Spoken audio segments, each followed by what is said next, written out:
Okay. We gotta redo this one. Because last week when I started Rise from the Ashes, the stream was completely broken. Completely broken. Guys, is my mic on right now? Where's Mike? I wonder if the game is too loud. It seems very... no, my mic's working. Okay, good. Game might be a little loud, though. I might turn that down.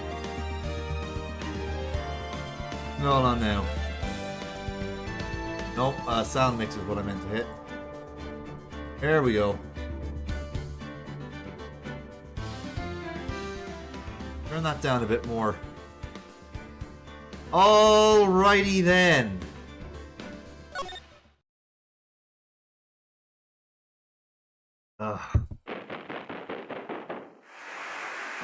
Hopefully this time, game will run properly. Fingers crossed.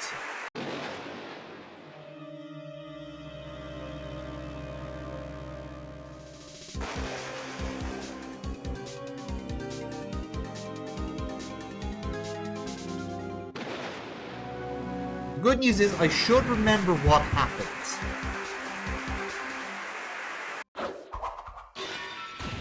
So we'll be able to get through the first day a bit more quickly, I hope.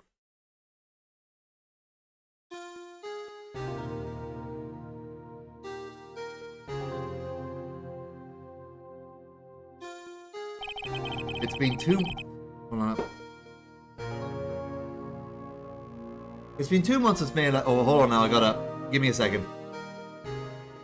Something's up my nose.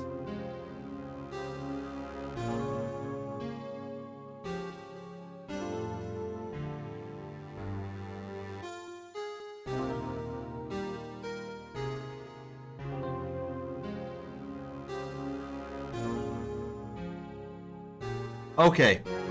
That's better. Sorry about that. Right. It's been 2 months since Maya left the office. 2 months without a single trial. I've had offers, but none I took. That is until the day that girl showed up. 22nd of February, 2 minutes past 10 in the morning, Wright & Co. law offices. Why do I come here to the office every day? Not like I want to work. Phoenix! There you are, finally! Where have you been? My sister's trial is tomorrow. Who are you? Doesn't matter who I am. It only matters who you are. The famous defense attorney Mia Fey. That's a woman's name. Oh, you're not Mia Fey, are you? Sorry, but Miss Mia Fey no longer works here. So you are the coffee boy? I'm Phoenix Wright, a defense attorney. Right. Wait, you're the Phoenix Wright. The Phoenix Wright from the Edgeworth murder case? Yes, that's correct. It wasn't Edgeworth who was murdered, though. Well, you did saw that murder did end up being connected to Edgeworth's dad, who was murdered. So you could say it's that. That's a relief then. You're better than nobody. I'm sorry. I'm afraid I'm not taking cases right now. But you are Phoenix Wright, right? The undefeated defense attorney? Look, I'm not accepting any new cases. I'm sorry, but you'll have to try elsewhere. Please, I'm out of time. But please, you have to help. It's my sister.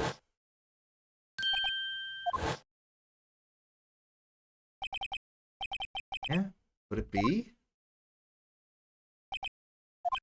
Okay, hear you out. Really? Thank you so much. My name's Ema Sky. I'm a scientific investigator.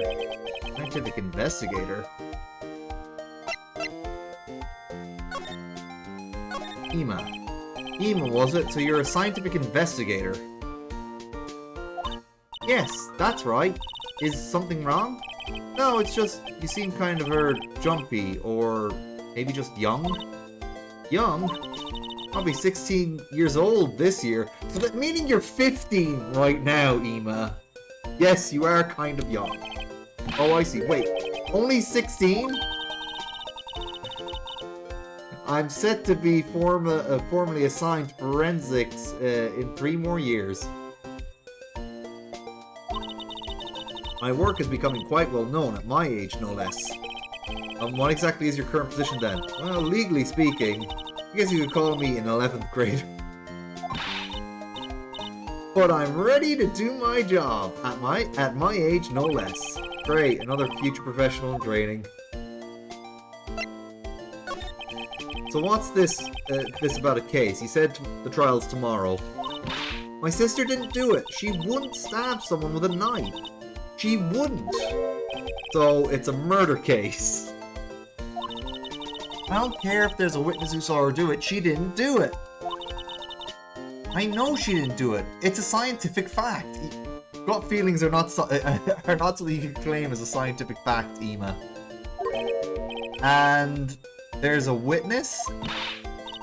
Just talk to her. You have to talk to her. Right, I suppose I will. I promised her I'd bring Mia Fey, but that's interesting. How would she know Mia? Let's talk about the scientific investigator stuff first. So you want to be a scientific investigator when you grow up? Excuse me? I'm not a child, I'll have you know. You're 15! You said you're going to be 16, so that means you're 15. And both 15 and 16 are children. You're teenagers, but that's still children. Still, it's good to have a goal, albeit a very unusual one. I believe investigations should be done scientifically. Don't you? Yeah, sure.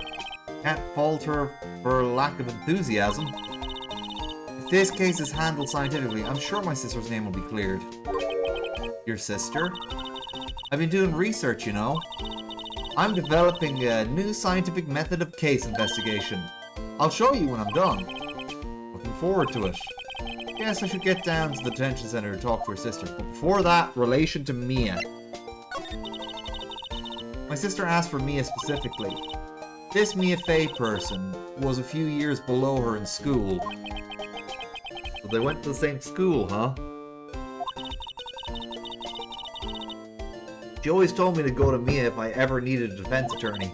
And, well, I need one. Incidentally, Mia is a woman. Now that you mention it, I guess it is more of a woman's name than a man's.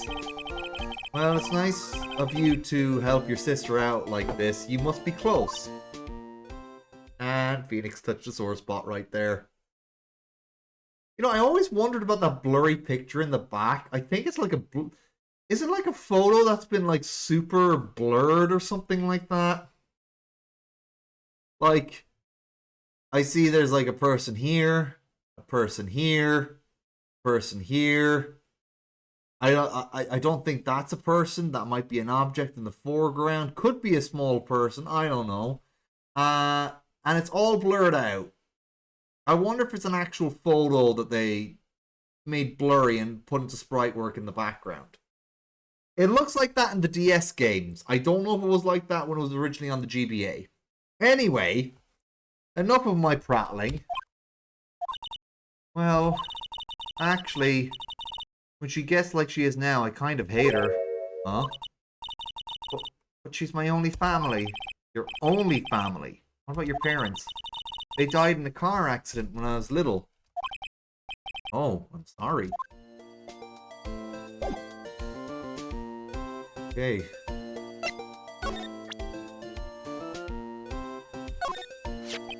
See this? It's my attorney's badge. Ah, well, I've never seen a real one before.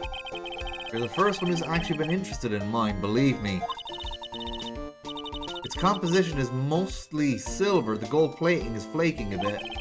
If you analyze it scientifically, there doesn't appear to be any corrosion due to sulfides. I'll give you $50 for it. Sorry, but it's not for sale yet. I love how he went, yet. Alright. The detention center. February 22nd detention center. Visitor's room. Or what's wrong with Ema? Got quiet all of a sudden as we arrived. Guard? I thought I told you I didn't want visitors. Sorry, ma'am. It's just your sister. No excuses. Or did you not want to raise this here? Oh, understood, ma'am. What was that all about? Hi, Lana. Funny. I seem to remember specifically telling you not to come here. Perhaps my memory is failing? Look, I didn't want to come here either, okay? But your trial's tomorrow and you still don't have a defense attorney. I'll be the one in court tomorrow. This has nothing to do with you, Ema. Isn't that right, Mr. Wright? Hey, how do you know me? Mia mentioned you. I've heard quite a bit. I'm sorry, what exactly is it that you do? My name is Lana Skye. I'm chief prosecutor for this district. You're a prosecutor?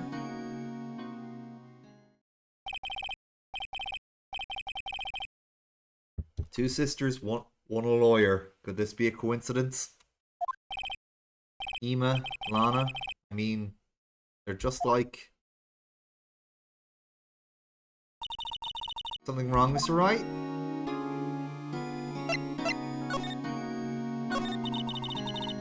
There's something you should know from the start, which is... The suspect in this case has confessed to the crime. Huh? Wait, but the suspect is... Me. I did it.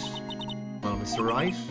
Well, why don't you begin by telling me exactly what happened? The crime took place yesterday, 21st of February, 5:15 PM. That's quite specific.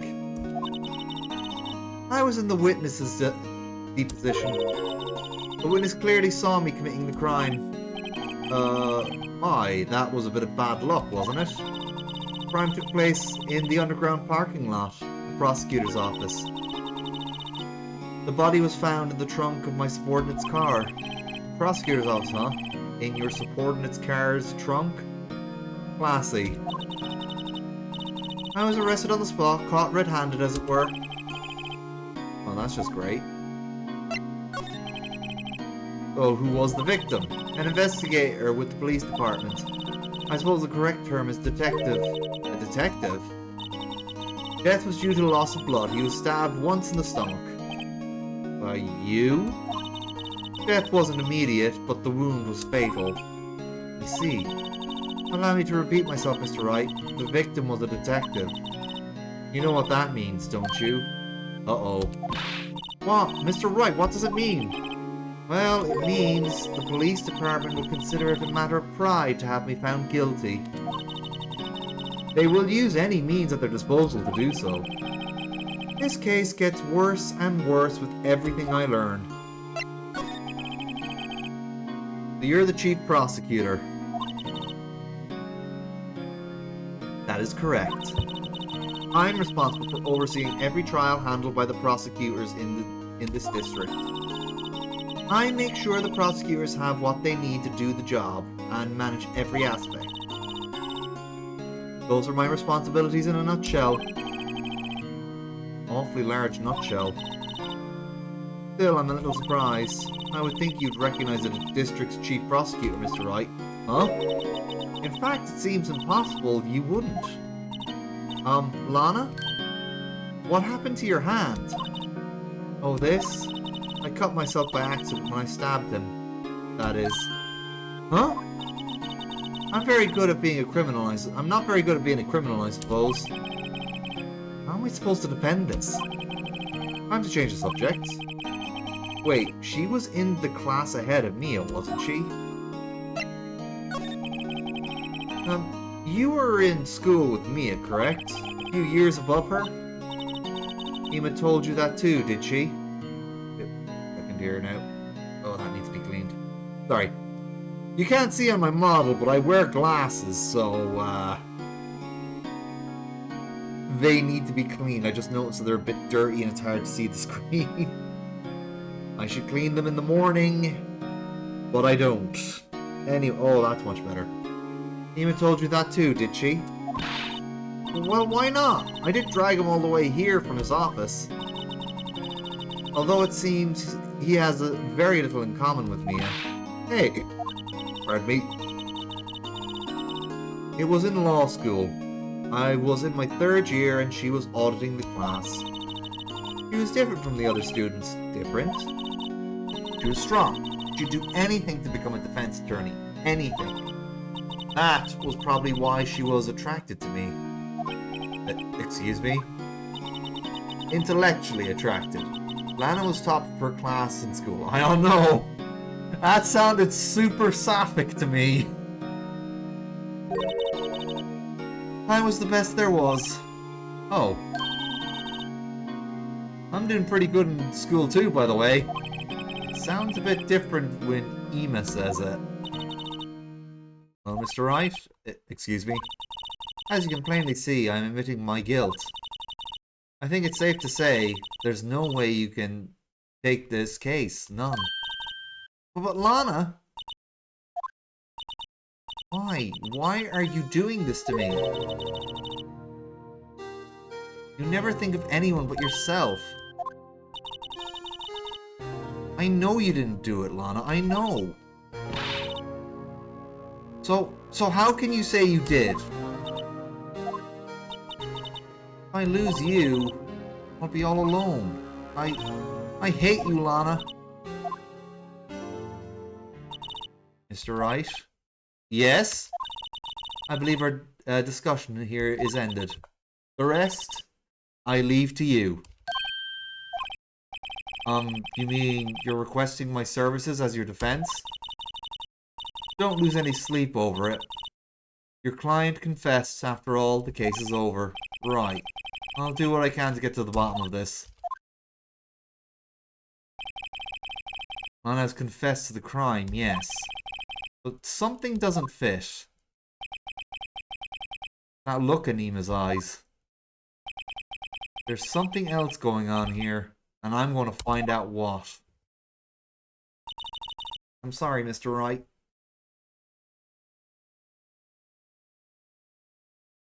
What? Huh? About what? Sister, she's not always like that, you know? Just never expected to be defending another prosecutor again. She's changed a lot. She used to be so gentle, always smiling. Everybody liked her. I see. Sorry, but I'm having trouble imagining that. What happened to her? I don't know for certain myself. I think maybe she, well, maybe not. Sounds like there's something that defies a simple scientific explanation. Let's go check out this underground parking lot at the prosecutor's office, shall we? Okay.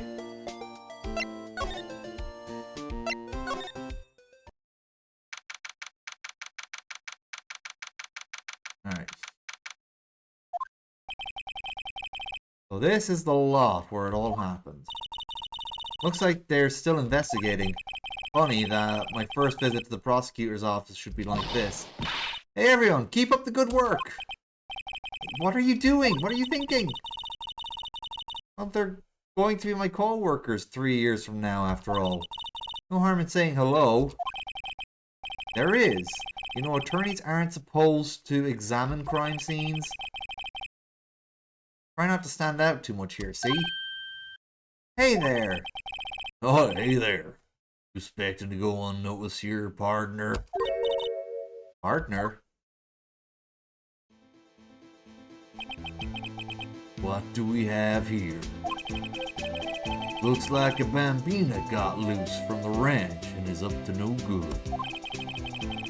Folks gotta learn to keep them doggies tied down, partner. Mr. Marshall! Marshall? Looks more like a sheriff to me. Looky here, bambina. I know how you feel. But this is my gang's gold strike, see? Strike? This is our claim, our territory, with a motherload of evidence. If you're fixing to mess with what's ours, you'll regret it, partner. You know what dreams the cacti on the desert dream? You want to know? What's this guy talking about? You head along home now. Happy trails, Bambina.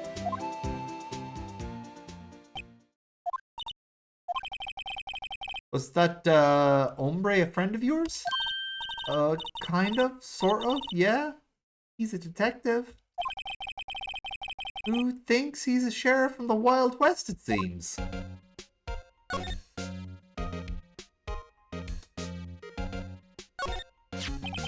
What's this, a wallet?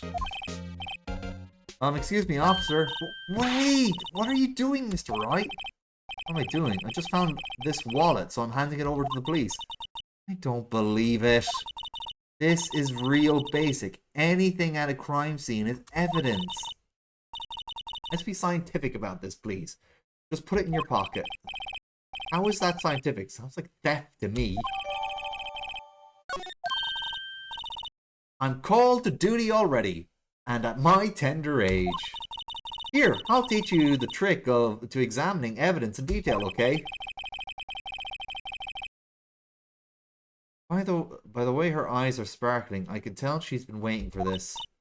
Okay now. Look at the court record.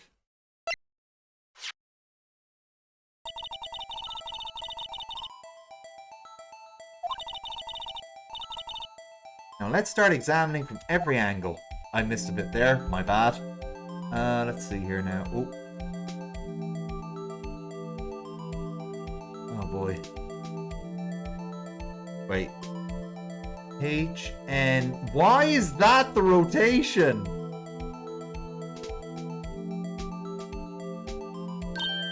Oh look, I think there might be a clue here. You should check out with a press of enter. This part was a lot easier on the DS. This is an ID card. Sergeant Bruce Goodman, ID 5A42189. See, well, isn't scientific investigation useful? I guess. But I don't know what science has to do with it. Goodman's ID added to the court record. Let's be sure to examine every piece of evidence we find. I guess I've got to be on my toes from now on. Start up here. Look, a stylish glass-walled room. Very nice. You can see the whole parking lot from in there. This security. Perhaps it's a cafe. Huh? Cafe security. Yeah, that must be it. Let's check it out later. I hate to break it to you, but I think that's probably just a security guard office. You know I scored it. You know, I scored a 97 on my science test the other day.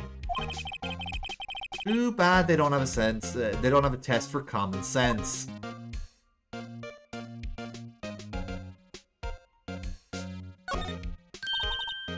Look, a door! That must mean something. I'm not sure that doors mean anything. No, it won't open. A mysterious lock.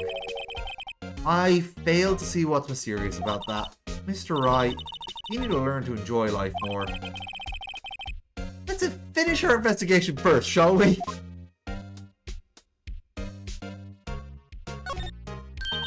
Aha! A ladder! That's a step ladder. What's the difference? In scientific terms, please. Scientific? Huh? Look at the basic nature of things, Mr. Wright. This seems so horribly familiar somehow.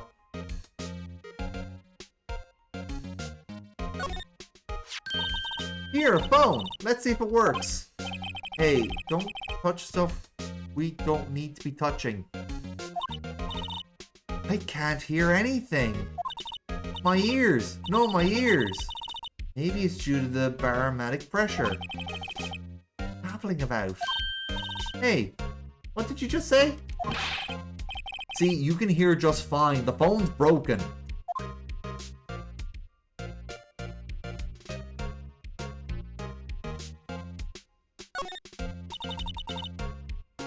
This wall is in our way. Got a faucet for water. Wait, I know. This wall is merely a facade hiding the truth. This is no wall, but a water tank. Fail to see how it makes any difference either way.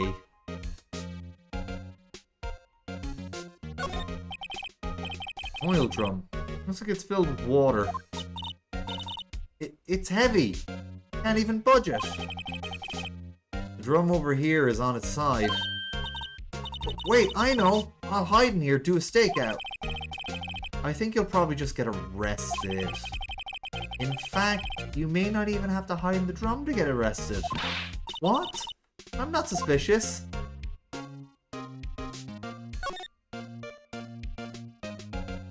Let's have a look over here. Well, no time for this. Let's get hunting for clues. I wonder what this is. Well, partner, looks like you got no intention of going home quiet. The sheriff. Like I said before, this here is our claim. You best be moseying along, unless you're fixing to bite the bullet. Ugh, scary. Could you just tell us one thing? Who owns this? Who owns that car? Well, well, the little filly's got a good nose on her. You want to know who rides that red Mustang with the body in her saddle, huh? Please. No problem, partner. About time for victuals anyway. Get yourself to the saloon up on the 12th floor of the prospector's office. Might just find you a cerveza you like. Prosecutor's office? Where does this guy think he is? And when, for that matter? Note to self. Look up Victuals, Saloon, Cerveza. Maybe we should check out room 1202, the High Prosecutor's office. In any case, stay away from that car. You can look around here all you like. Just keep your paws off our claim. Right, great. Great. Maybe there are some clues around. Great, maybe there are some clues around here, Mr. Wright. Let's check it out. Excuse me? Where are you two all set? Us? What's this? She couldn't be. You're selling lunches? Here? This is a crime scene. Hello. Half and half, was it? Oh, thanks. And you, sir? Yes? Some crunchy goodness coming for you. Oh, that does look delectable. Thanks. Interesting way of doing business. This area is off limits to anyone without clearance, especially passers-by. Or are you officers? No, but you don't exactly look like the type to have clearance. Well, that's hardly a way to greet someone. Even if my days as the cop-up queen are over. Cop-up? Huh? You know, I'm feeling kind of full. Maybe I'll pass on lunch. I'm quite connected to this case, you see. The images are burned into my eyes, you might say. Yes, all the sordid secrets. Secrets? Dear me, you are a slow one, aren't you? I'm referring to the murder. The stabbing of that detective. What? A witness clearly saw me committing the crime. Oh, no.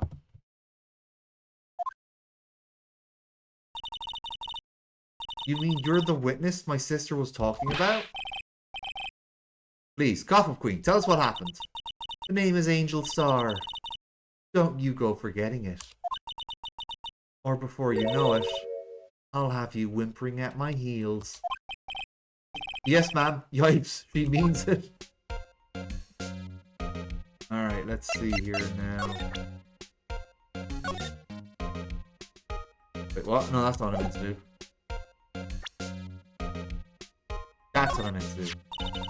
A defense attorney must be able to fight. How about you? Do you think you can win? How about tackling Lunchland's Pickle Supreme lunchbox? Wow, it's really crunchy. Box of pickles. Kind of a sad lunch if you ask me. Yeah, but it's on a bed of rice at least. Those pickles and rice! I think I remembered I had to present that to her at some point. Somehow I knew.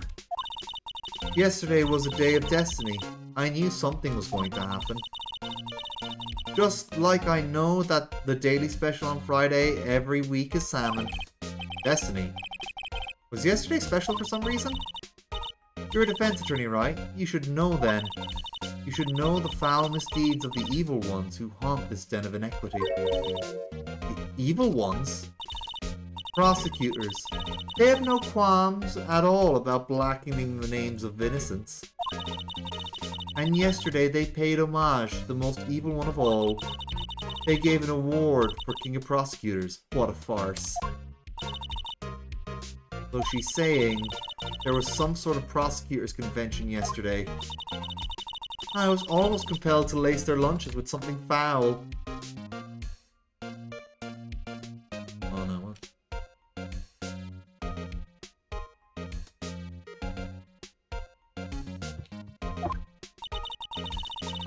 Do you have a personal grievance against prosecutors or something? Or is there some kind of scientific evidence of this, evil? Young miss, mock me at your own risk. You'll soon find out why they called me the Cough-Up Queen. Ew. The most heinous of all the evil ones. The one they awarded yesterday. It was in his car that they found the body. Proof that he devours the evilest lunches of all. Really? Really? What? I'm totally confused. One thing's clear, this lunch lady has a thing against prosecutors. Alright, what you witnessed. So what exactly was it you witnessed, Miss Star? It was a fascinating spectacle, to be sure. I now feel I know what they say when they talk about a woman's wrath. See Lana Skye wield that knife so... Her knife flashed in anger, bringing him to a sad end. It was truly a sight to see. You mean you saw the very moment of the crime? Sound of his silvery ties to this world being cruelly cut still rings in my ears. And the rhythmic beat of Lana Skye's knife. Wait a second, you know Lana Skye? Of course. It's quite a feat becoming chief prosecutor. How many lunches of sin did she pack to make that journey, I wonder? She always travels light. Oh, hey, Sparta! Oh, I'm not doing a game tomorrow. I'm doing... Alright, if you're talking about my Shadow Dark game, Sparta. Shadow Dark's the name of the game. Hold on now. I'll do you a favor real quick. I will put up a link to the Shadow Dark website in the... Oh no. I'll put the link in the in VDungeon, right? Where will I put it?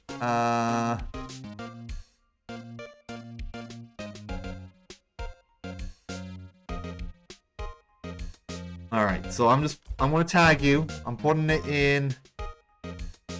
There you are. There you go, Sparta. Oh no, that's a Shadow Dark character generator. Give me a second. That's not the right one.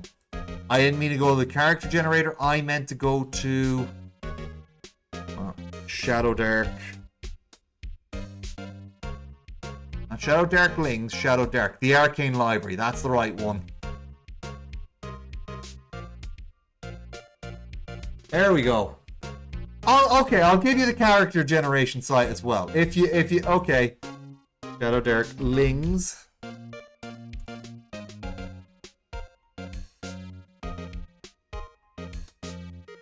There you go. Have fun with that.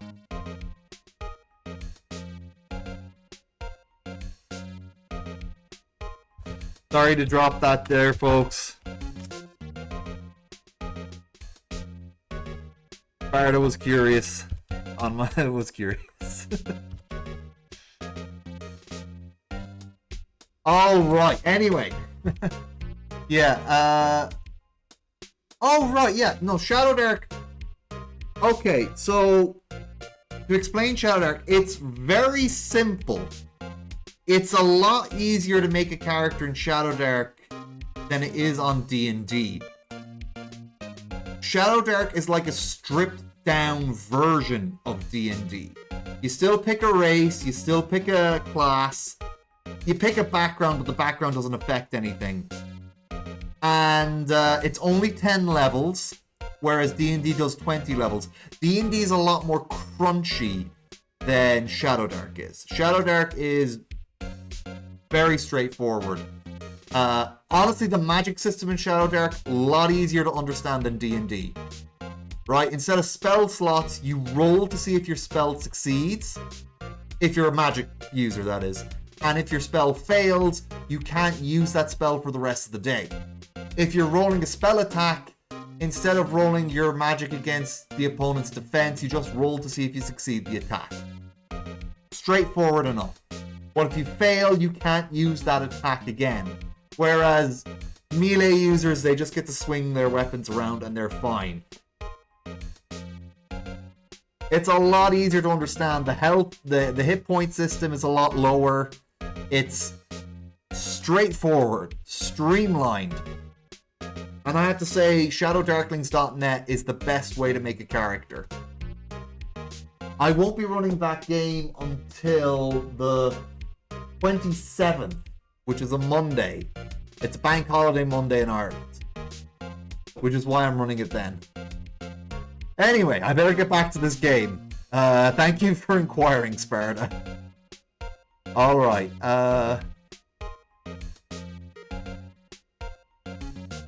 yeah, Shadow Dark, there's plenty of tutorials on YouTube that explains the rules, if you want to have a look. They're very short.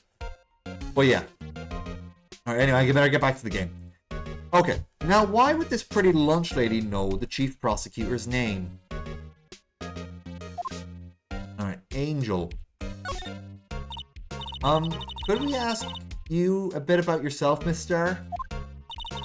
I come here every day to sell lunches. I import only the freshest and best from the Far East. For some reason, the lunchboxes are a hit. Why not make the lunches here rather than import them?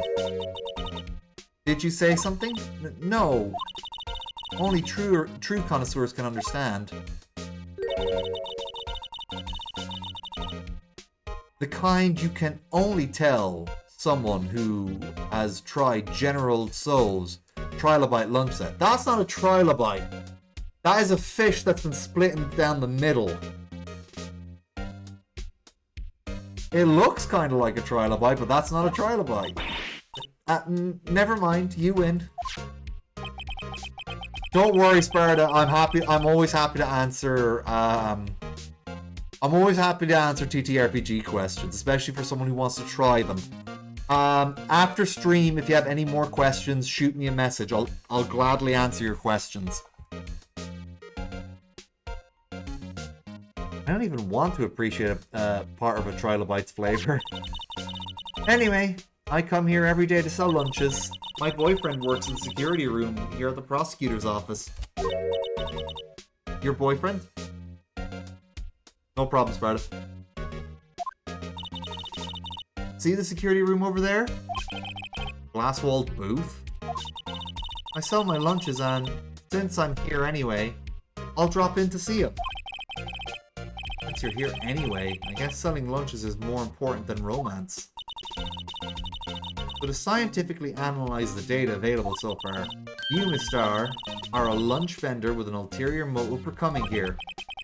Useful analysis, not. Prosecutor's office. Did you have a bad experience with the prosecutor, Miss Star? I sense some hostility. Hostility? Huh, perhaps. Prosecutors are all alike, and the bigger they get, the worse they smell. Kind of like a 10-day-old clams in the chowder. I wonder if Miss Star was involved in some sort of legal trouble in her past. That'd be a sure cause of food poisoning, scientifically speaking, of course. I mean, now you're talking, Coffee Queen. Thought she was just a lunch vendor, but now I'm not so sure.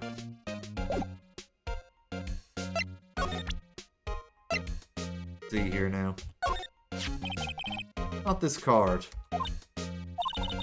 Lunchtime vendors only accept cash, no cards. Especially not a card that belongs to someone else. No, this isn't a credit card, it's an ID card that belongs to a detective. And you're showing this to me, a lunch lady, why? That's like showing a fine honey ham to a detective. Why do I always feel like I'm being mocked?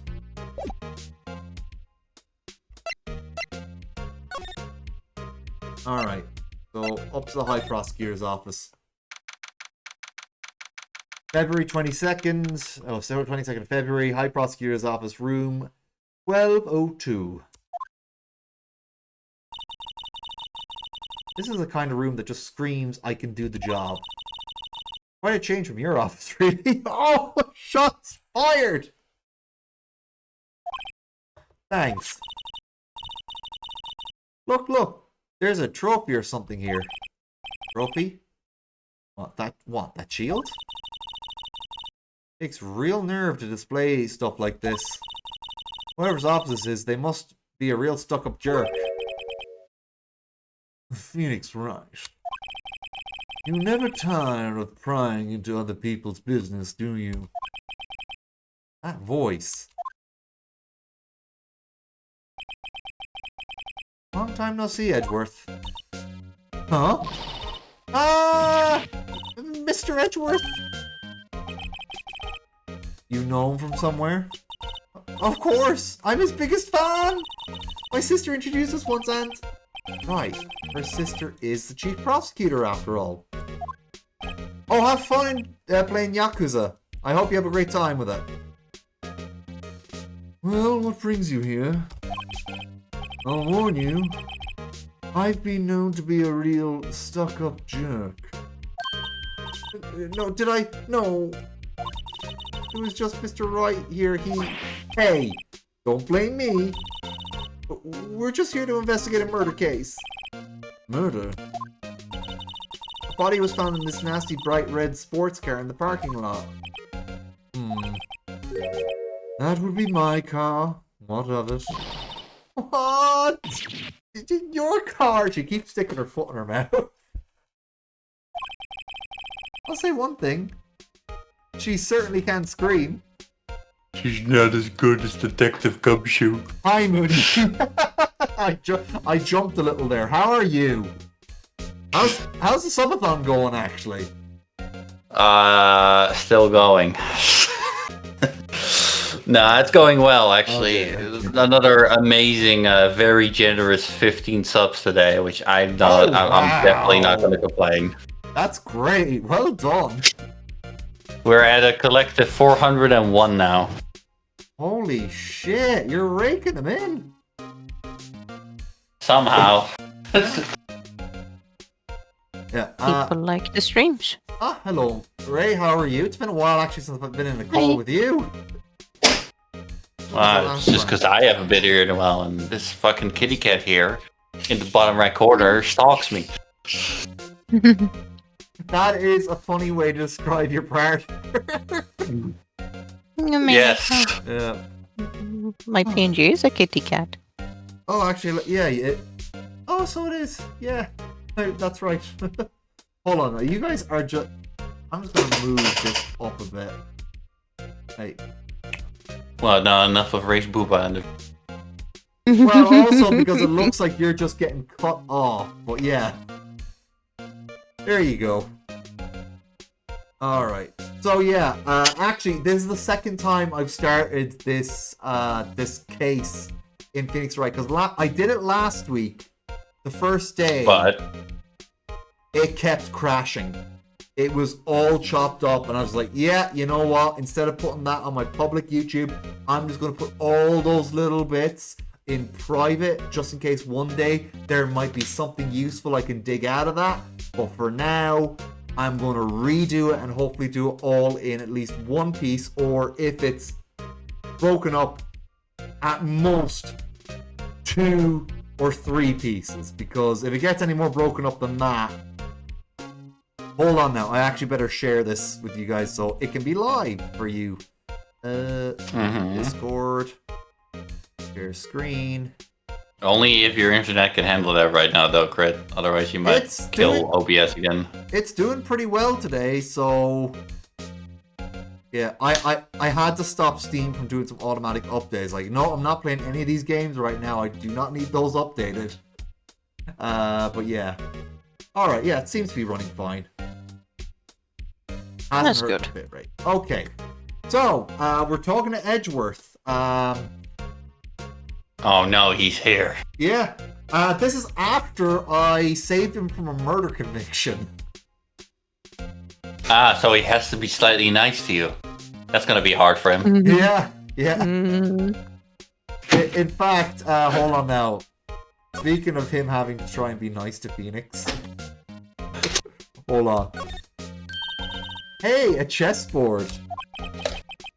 I'm not too up on my chess, but it looks like blue's in a bit of a tight spot. The red knights have surrounded the blue pawn. Huh? Those horses are mounted knights.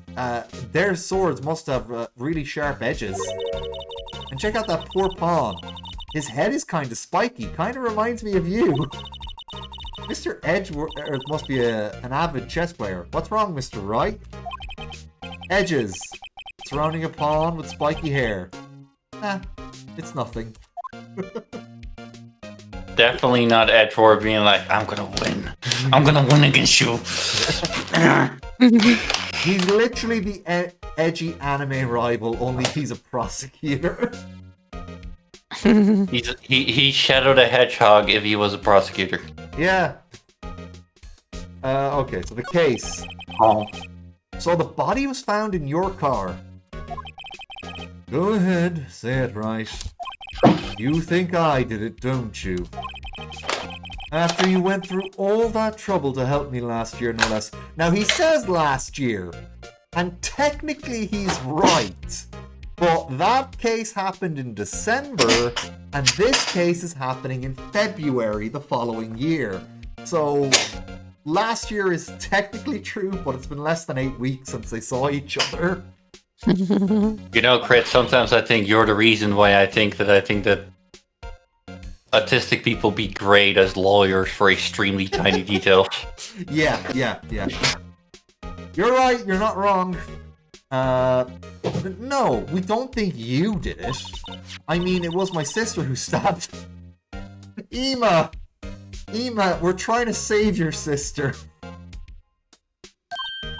Wait, no, she didn't do that. I mean...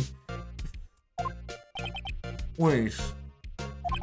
So you're the chief prosecutor's little sister, then? Yes, sir. Ema Sky, it's, nice to meet you again. Now that didn't sound forced at all. Ah, now I remember. You've really grown. I'll admit, it was a surprise for me too. To think that my own car would become the scene of a murder. More surprising still, I'm being forced to prove my superior's guilt. I can... Wait, what did you say?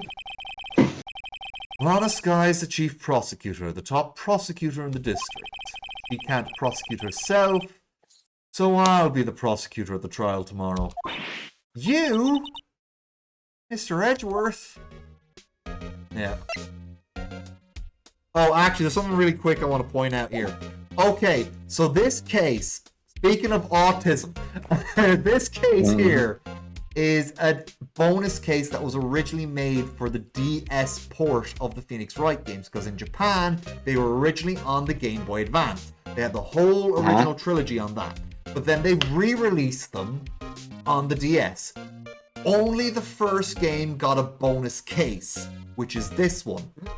But the bonus case actually references some prequel cases that were on the third game of the original trilogy. Like right here, if you look at that framed jacket, that is actually Edgeworth's original prosecutor jacket. And Mia went up against Edgeworth when he was wearing that jacket. So that's cool. So what you're saying is that the jacket gives all his powers. Yeah, it is. Like, he downgraded his jacket to a more simplified one, but it still gives him powers, you know? I gotta say, I love... Makes sense. He had to nerve himself. He saw it was too dangerous. Yeah. Phoenix wouldn't stand a chance if he wore that jacket. Edgeworth. Okay, to be honest, it's a bit of a miracle I'm still here at all.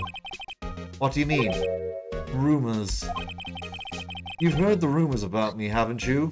Yeah, these rumors were mentioned back in the first case. Well, the second case, the first one with Edgeworth. Miles Edgeworth. It's hard to remember a time where there weren't rumors about this guy. Forging evidence, arranging false testimony, illegal searches, you name it. Thanks to you, my innocence was established in the trial at the end of last year. You mistake Edwards never touched a gun. Yeah, he picked up a gun that he shouldn't have touched. Yeah, that was a hard one to prove. Yeah, the reason why the gun only had his fingerprints on it was because the guy who shot the gun had burned off his fingerprints. Oof. Yeah. That sounds painful.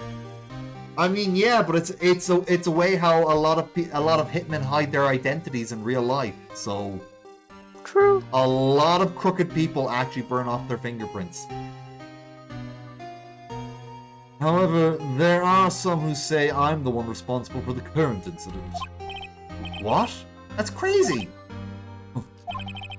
Some people need very little excuse to think ill of others. It's a fact of life, impossible to stop. But some of them even go so far as to present me with toys like this. They think it's funny. Toys? That bronze shield? There's gotta be a story behind that one. How the hell does he know it's bronze? Bronze, because it's turned green. I'd say bronze is the only metal that goes all green like that. I think copper does to an extent, but it doesn't cover the whole metal like bronze. That's not my argument. I'm just gonna argue that it could have been painted. That is true. You all right there? I thought it sounded a bit like you fell out of your chair for a second. I had to help Kitty. Oh, okay. Actual real life Kitty. Yeah, fair enough. Alright. Now it's gonna feel like I'm falling in. Meow. Chief Prosecutor Sky? Yes, we first worked together on a case 2 years ago. It was my first big case. That's right, I remember. 2 years ago, I wasn't even a lawyer yet. Since then, I always felt like she was looking out for me. Actually, that case that he just spoke about later got added to the second Miles Edgeworth game, which didn't get released into the West until they released the Miles Edgeworth collection. Now we have both Miles Edgeworth games. I only got to play the first one, because for whatever reason, they only released the first one in the West. I don't know why just the first one, though. Yeah. I have no idea. I mean, I've heard about some things of like, oh, this game might not go well in European countries, or America for that matter. It did just as well as all the other Ace Attorney games, is the thing. It sold well as the others, so it made no sense. But Capcom were making a lot of bad decisions back then. A lot. I mean, they still do sometimes, to be honest. Yeah, It's not as bad. Yeah, let's face it. If the game series isn't Resident Evil, Monster Hunter, or Street Fighter, they don't care about it. Oh, no. Yeah, those are the only three. They only cared about Monster Hunter recently as well. That series also shafted for a long time with very low budget games. That's fair, that's fair. But at least it got content. I mean, Mega Man. You know? Darkstalkers. A lot of people have been dying for a Darkstalkers game. I 100% agree that people would want a Darkstalkers game, and I 100% agree that people want a Mega Man game. But I'm also going to say that if they did make one today, it'd probably be really crappy, and I don't want to see that. That's fair. Well, I don't know about Darkstalkers. Just the most recent Street Fighter game. A lot of people seem to like the gameplay of it. They don't care much for the story, but if they made like a Darkstalkers game that played well and introduced a whole bunch of new characters, I'd say people would be very happy.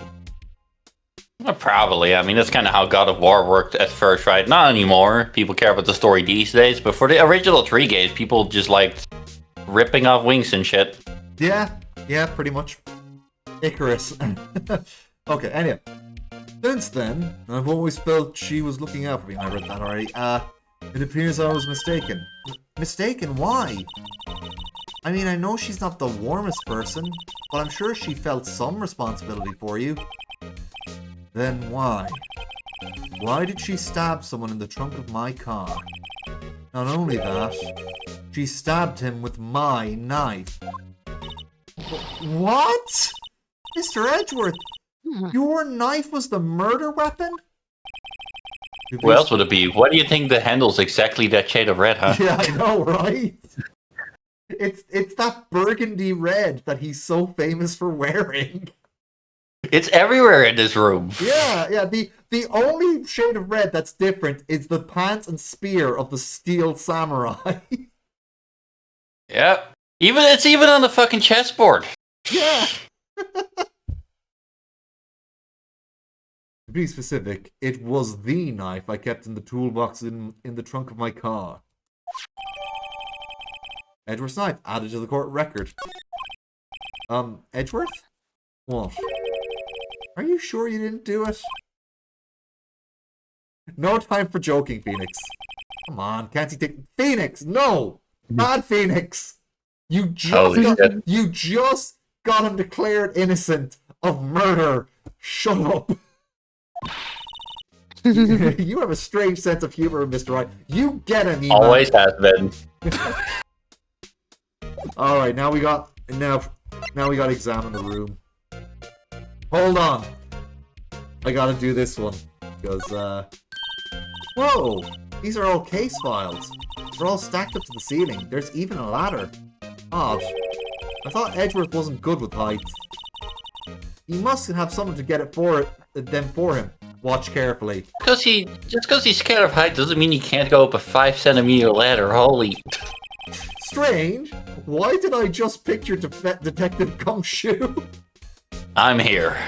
Of course. Yeah, because Gumshoe, despite being a detective, he is an errand boy for Edgeworth. In fact, he's pretty much his Watson in the Miles Edgeworth games. When his other sidekick Kay Faraday isn't there. I'll have you know I'm very good at my job, thank you. He must study these case reports so closely. He's so cool. You wouldn't say that if you saw him sweating bullets up on that ladder. Yeah, okay. Let's see here now. Actually, I think this is another Gumshoe cameo. Work desk is quite tidy, as one might expect. What a nice desk. Easy to use and easy on the eyes. It's polished so well I can see my own reflection. God. Strange. Why did I just picture Detective Gumshoe? I don't know about that one, Phoenix. I think you might want to become Detective Gumshoe at this rate.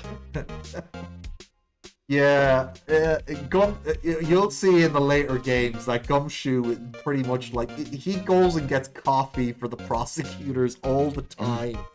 Like in the next game, He's mostly working for the daughter of Manfred von Karma, Franziska von Karma. Maybe I'll take that name plaque as a souvenir. Don't. He'll sue you. Oh. Alright, let's see here now. The couch. Mr. Edgeworth has such a comfy sofa. Sofas like this make me want to curl up and take a nap. I bet he pores over his case files here until the wee hours of the morning. Then he takes off his jacket, rolls up his sleeves, and he goes to sleep using his arms as a pillow. I don't believe it. She's actually daydreaming about Edgeworth working. This is extremely important to the case. Yeah. I bet in the morning he has sofa hair. And little creases in his cheek from the seams. He's so cool. She's essentially a teenage... This is how teenage girls back in the day used to react to Edgeworth. So... Yeah. Thank you for that representation, Emma. Sofa hair is cool. Hold on now. Oh, I gotta do the jacket. Wow, this jacket is even lacier than his usual one. This must be his lucky trial jacket. Lucky jacket, right. I've never seen him wear it. I'm sure there's a story behind it. Behind why it's in a frame. Maybe I'll be naughty and take a picture. He's getting way too excited about this. And now the shield. I've been wondering, what the heck is this? It has a big K on it. Prosecutors. What's that? It's the King of Prosecutors trophy. King of Prosecutors? It's a great honor. They send me that shield to the best prosecutor each year. Now you'd think it's a broken shield too. Mm-hmm. So what's the representation you take away from that? The prosecutors don't really defend people. They break defense. Mm-hmm. Yeah. See, there it is. They break the defense. So yeah. However, I also happen to know this is an incomplete trophy, but I won't say any more. Oh. Yeah. It's not the broken shield portion that's the part that's missing though. It's a great. Well, maybe that's how Phoenix Noah was bronze, because you could see the edges which are exposed. That's true. That's true. Yeah. What? So that K stands for king. Yeah, you got a problem with that? I didn't design the thing. King of Prosecutors. Kind of like Employee of the Month, only better. I mean, that's one way of putting it. It's like Employee of the Year. I'm gonna put a better spin on that. That's like Employee of the Month for 12 months. Exactly. Alright. So that now, because we checked that out, we can talk more with Edgeworth, but I want to actually take a look at this. My. What an amazing bouquet. Just right for Mr. Edgeworth. No kidding. Hey, there's a card on it. Back from the dead. Wendy. Wendy? I've heard that name somewhere before. And beside it, a giant steel samurai. Wow, I want one. Huh? There's something written on the bottom of his foot. Between a rock and a hard place. Wendy. Wendy? Is she Mr. Edgeworth's fiancée? No. Psychotic stalker is a better term. I don't think so. Yeah. Oh, cute! What a pretty tea set.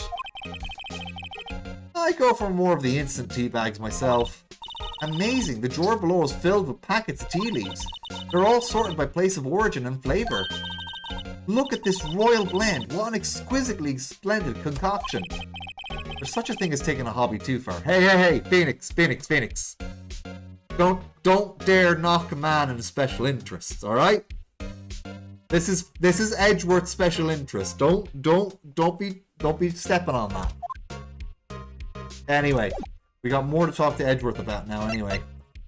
So, oh, we don't. Oh, actually, I think we're supposed to present it. So basically this says you were the best of the best last year, huh?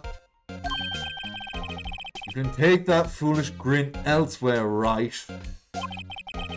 I lost a day of work to receive that travesty. Huh? Why's that? I had to go to the police department to receive that broken shield. Police department? Yes, right next to the police station downtown. You've been there, haven't you? Where Detective Gumshoe works, yeah. Not everything is Detective Gumshoe, Phoenix. Damn. Well, it is the specific detective department that the prosecutor's office works most closely with. Edgeworth specializes in murder cases, and Gumshoe's department is essentially homicide. So, Okay, yeah. but my counter argument is that he imagined him in a table. Yeah, because he imagines him polishing the table for Edgeworth, which isn't evidence enough in the first game. But when you see games 2 and 3, yeah, Edgeworth, Detective Gumshoe will. If Edgeworth says jump, he'll say how high without prompting. I was wondering about your shield. Why is it broken? What does it matter? I've got more important things to worry about. Oh, right. He doesn't seem too concerned about his award, for better or worse. Yesterday was a very busy day for the prosecutor's office. Maybe we should ask him more about yesterday. Oh, hold on. Let's see what he says about his knife. Might actually be important. No, he says it's against my policy to discuss evidence with the defense. Especially with you. He doesn't like you very much, does he, Mr. Wright? I thought the chessboard gave it away. Yeah. With Edgeworth, it's never personal. It's all about winning tomorrow. Doc, the day of the crime. Could you tell me more about yesterday? The day of the murder? Yesterday was the annual cleaning day at the prosecutor's office. Cleaning day?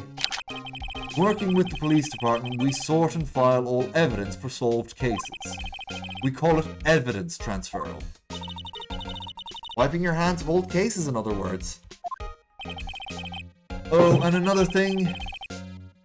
A ceremony was held at the police department. There's an annual review and awards for outstanding police officers and prosecutors. And that's when you got the shield. I was at the police department yesterday afternoon. I got back here at 5:12. That's very precise. People like myself and Mr. Edgeworth pride ourselves on precision, Mr. Wright. No, I place little faith in my memory. The only thing I trust is solid evidence. Edgeworth's parking stub added to the court records. This is the parking stub from the underground parking lot. The murder took place around 5:15. The murder happened right after you got back. What, right? I'd appreciate it if you direct that suspicious glare elsewhere. Oh! I have to remember the voice I gave this guy. Excuse me, but is Mr. Edgeworth, anywhere on the premises? I'm Edgeworth, what is it? I'm here, sir, at the request of the chief, sir. I've got your report, sir. Oh, God, I need to tone that down a bit. That is a strain on the vocal cords. Report? What, did you find new evidence in the case against Chief Prosecutor Sky? I don't like this the way this conversation is going at all. Sky, sir? No, sir. No name of that kind, sir. Not in this report, sir. I think I just heard Edward's lid blow. Mr. Edward's lid isn't on very tight, is it? I made a clear request to the police department, did I not? I need to focus on the trial tomorrow, so don't bring me anything unrelated. Sir,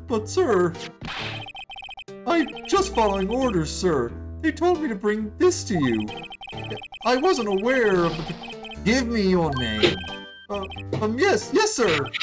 Meekins, sir. Officer Meekins. Right, Officer Meekins. Take your report and leave.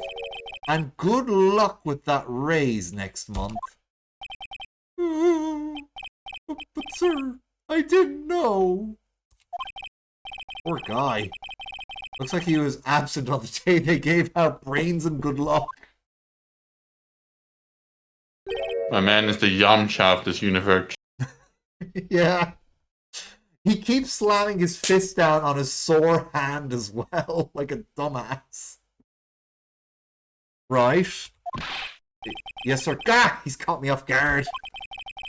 As you can see, I'm busy. You may leave now. Let's do what he says, Mr. Wright. The victim was a detective from the same department as the patrolman just now. Go down to the police department. You can ask more there. Thanks. He seems to finally calm down at least.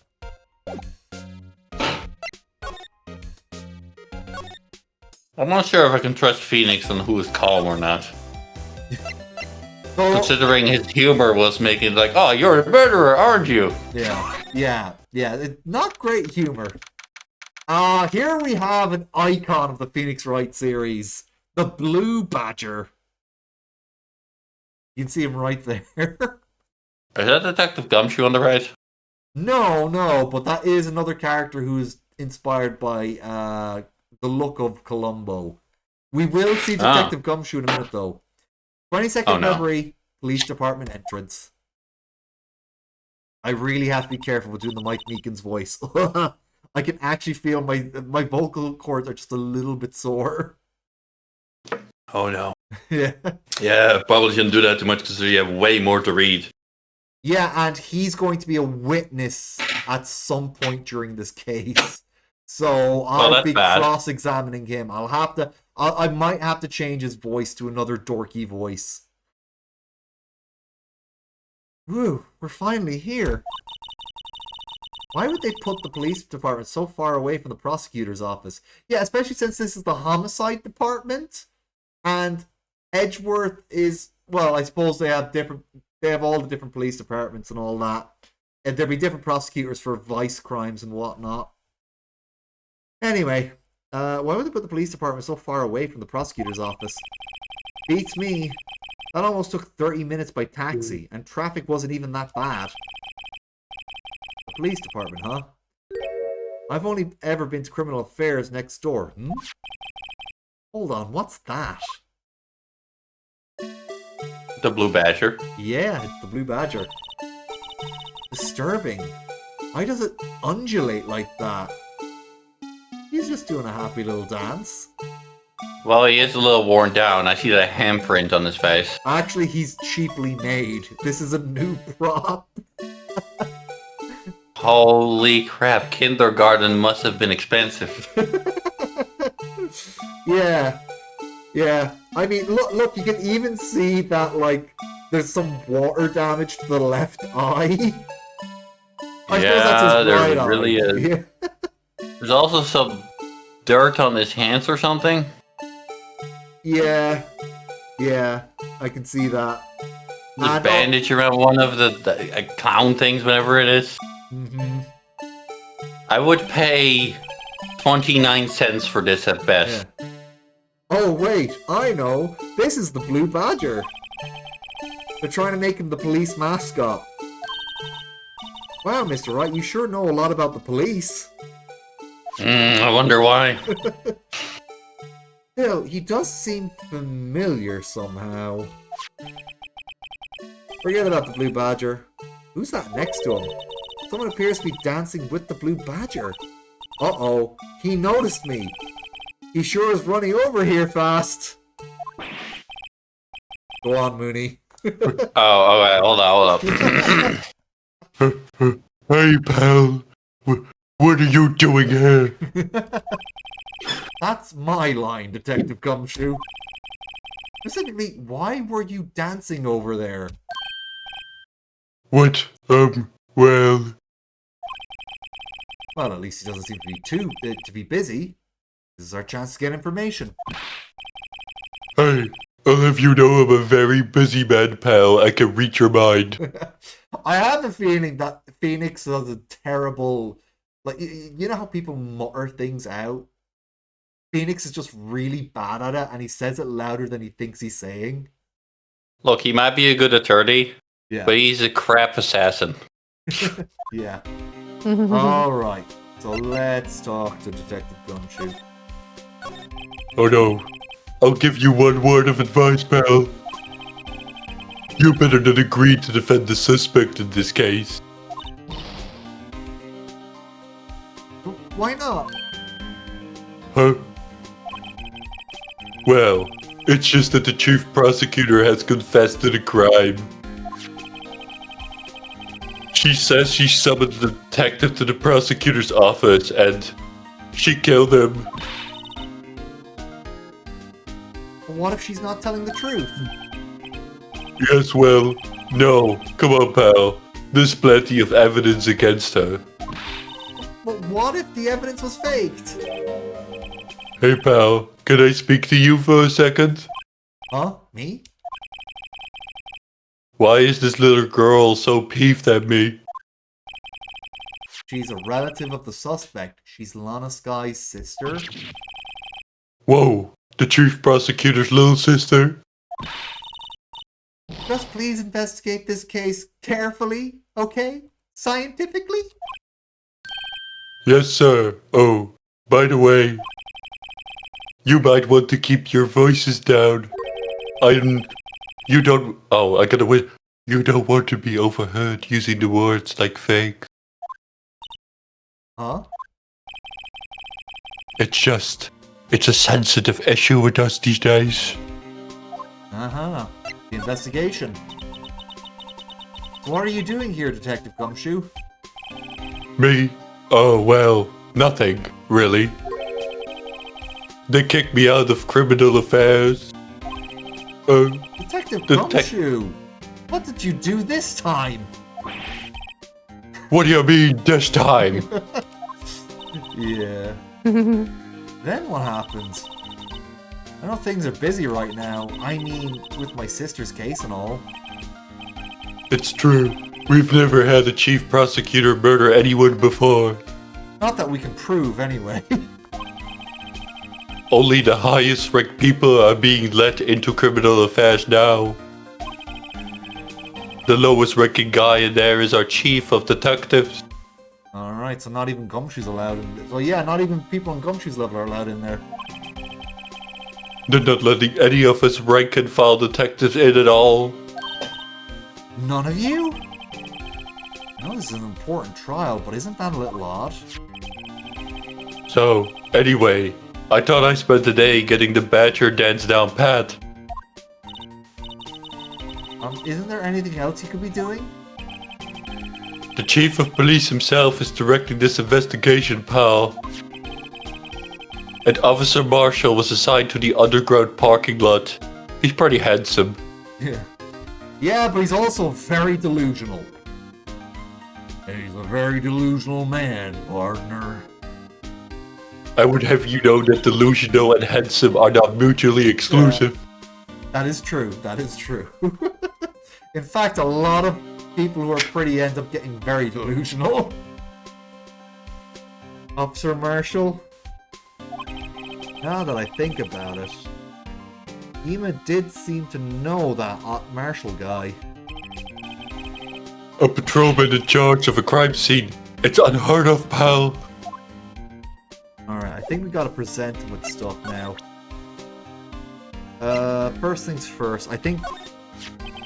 I'm Detective Gumshoe? What can you tell me about this? Huh? Hey, pal. This is a detective's ID card. You can't just keep that. You have to turn it into the police. It's people like you that get me into so much trouble all the time. He's telling on himself. Me, Detective Gumshoe must drop his card a lot. Let's see. Bruce Goodman. Goodman. Sounds familiar. ... Nah, my mistake. But didn't you work together with... Whoa, now I remember. Bruce Goodman. He's the victim. That's what I thought. unimportant information, really. Can you tell us more, Detective Gumshoe? Alright, actually, let's see if I can... Before I do that, I want to check out the rest of this stuff. I don't think Edgeworth's knife will be... But maybe the King of Prosecutors. Hey, that's it. That's the King of Prosecutors award that Mr. Edgeworth got yesterday. Were you at the award ceremony, Detective Gumshoe? Of course, pal. I got an award for diligence myself. Ah, congratulations. I was wondering why the award was a shield. And why it's broken. Oh, there's a reason. I'll tell you what it is later. He's forgotten. Apparently. Oh, I predicted that. Apparently he's forgotten. But I was proud of Mr. Edgeworth for winning that award. Even with all the naysayers in the prosecutor's office. Naysayers? Must be because of the rumors. Alright.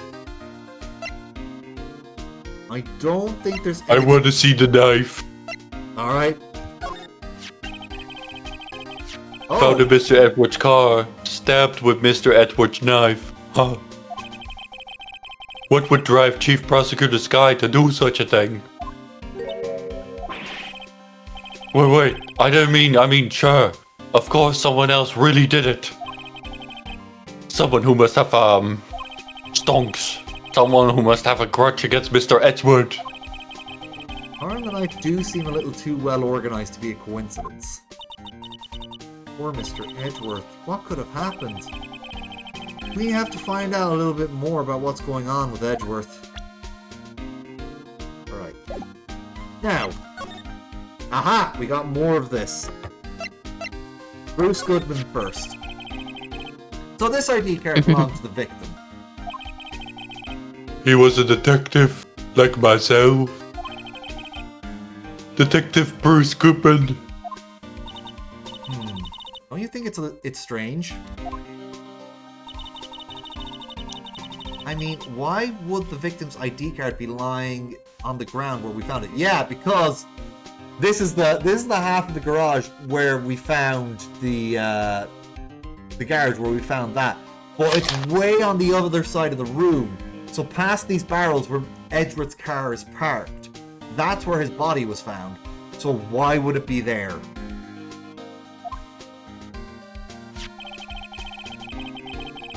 One second. Take your time.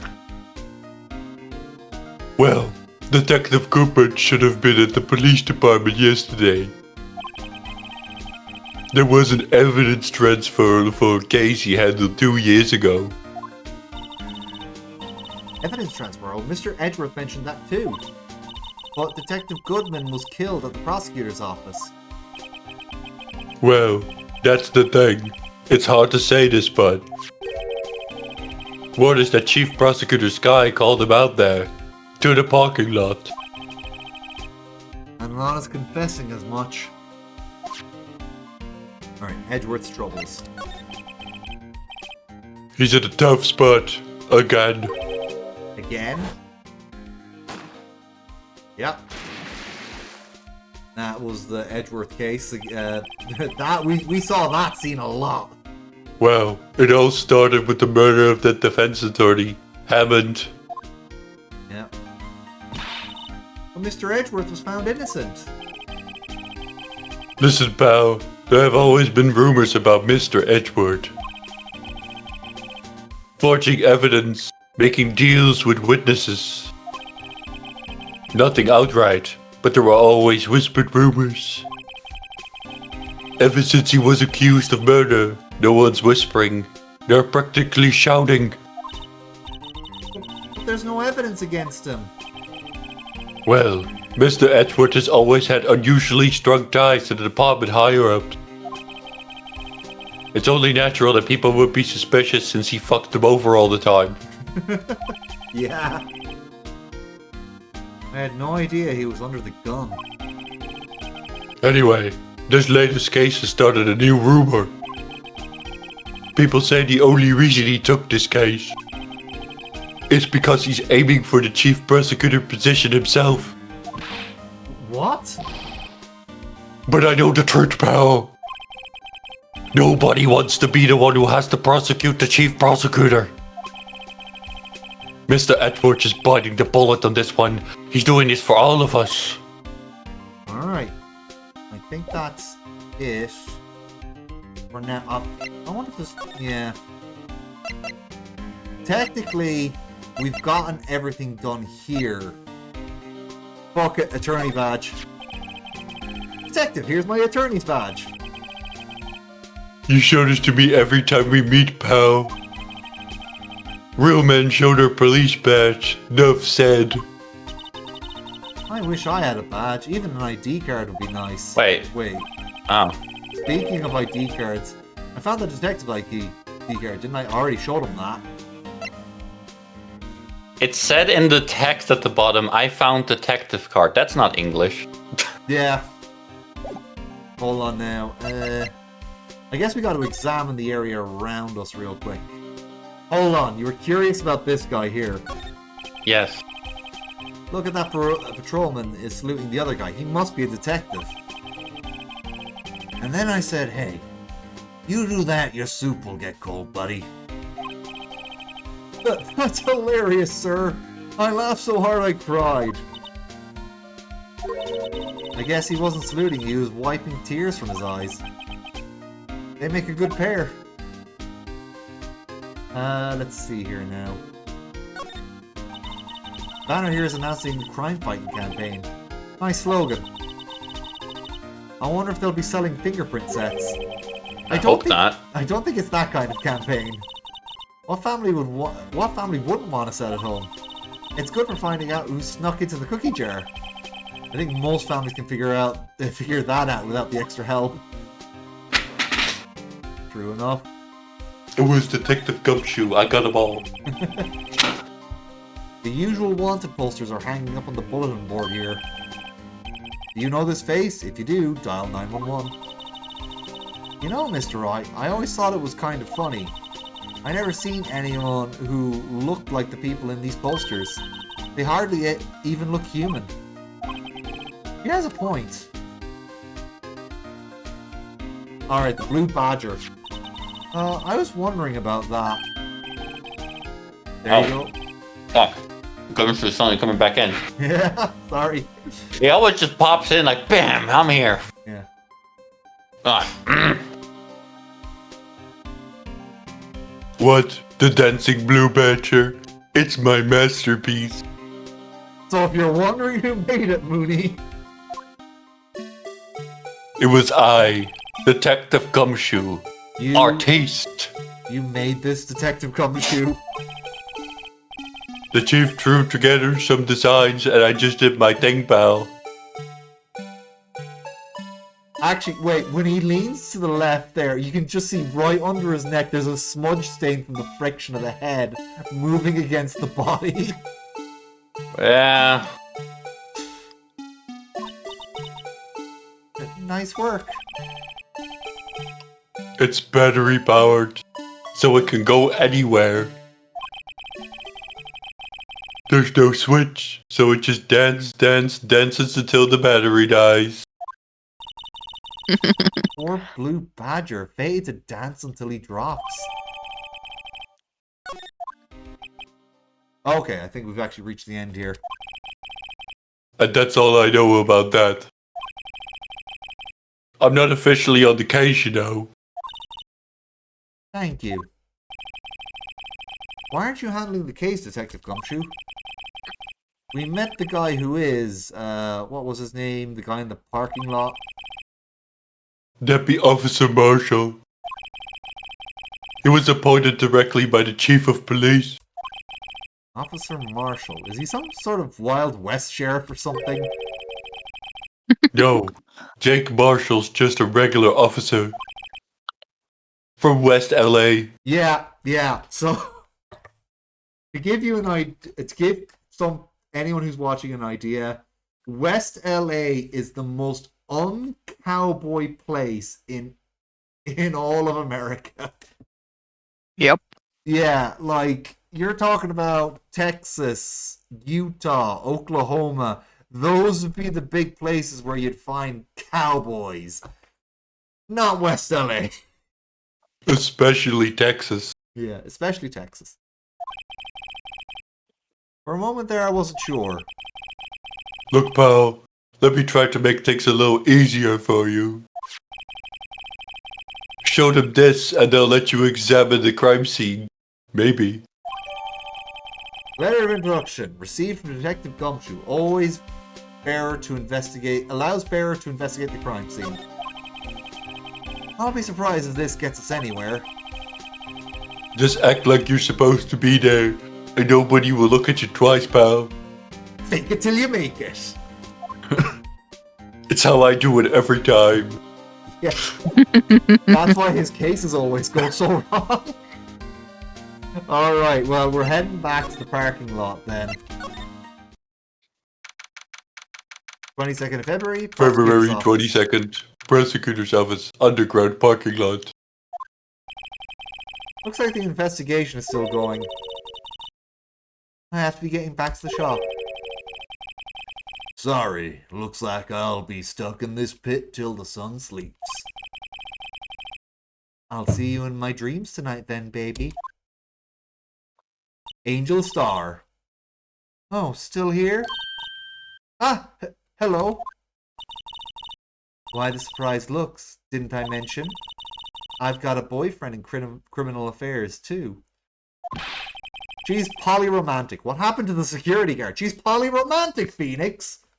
She has multiple boyfriends. Maybe it is the security guard. Hey, what's wrong, Bambina? You're looking like a dog pie that's lost its herd. Oh, a doggy that's lost its herd. I hate him. He is very pretentious. He's so delusional. He talks like this all the time. Jake Marshall, strange guy to put in charge of a crime scene. Yeah, he even shaves his beard with a friggin' knife. What the fuck is this music? Western music. I don't dislike the Western music. The music is fine. I just like, this is not where I expected it to play. Yeah. There's something I wanted to ask you. The scene of a crime. Old grave for men who've lost their dreams. And me, I watch over them as they sleep, dreaming of the desert's harsh judgment. There's not a desert for miles. Please leave. You are exasperated as Phoenix is in this moment. He's asleep. Oh, do we show this hopeless case something to catch his interest? Oh, hold on, I think it's just... Yeah, he's just repeating this stuff. We gotta show him the letter, otherwise he won't talk to us.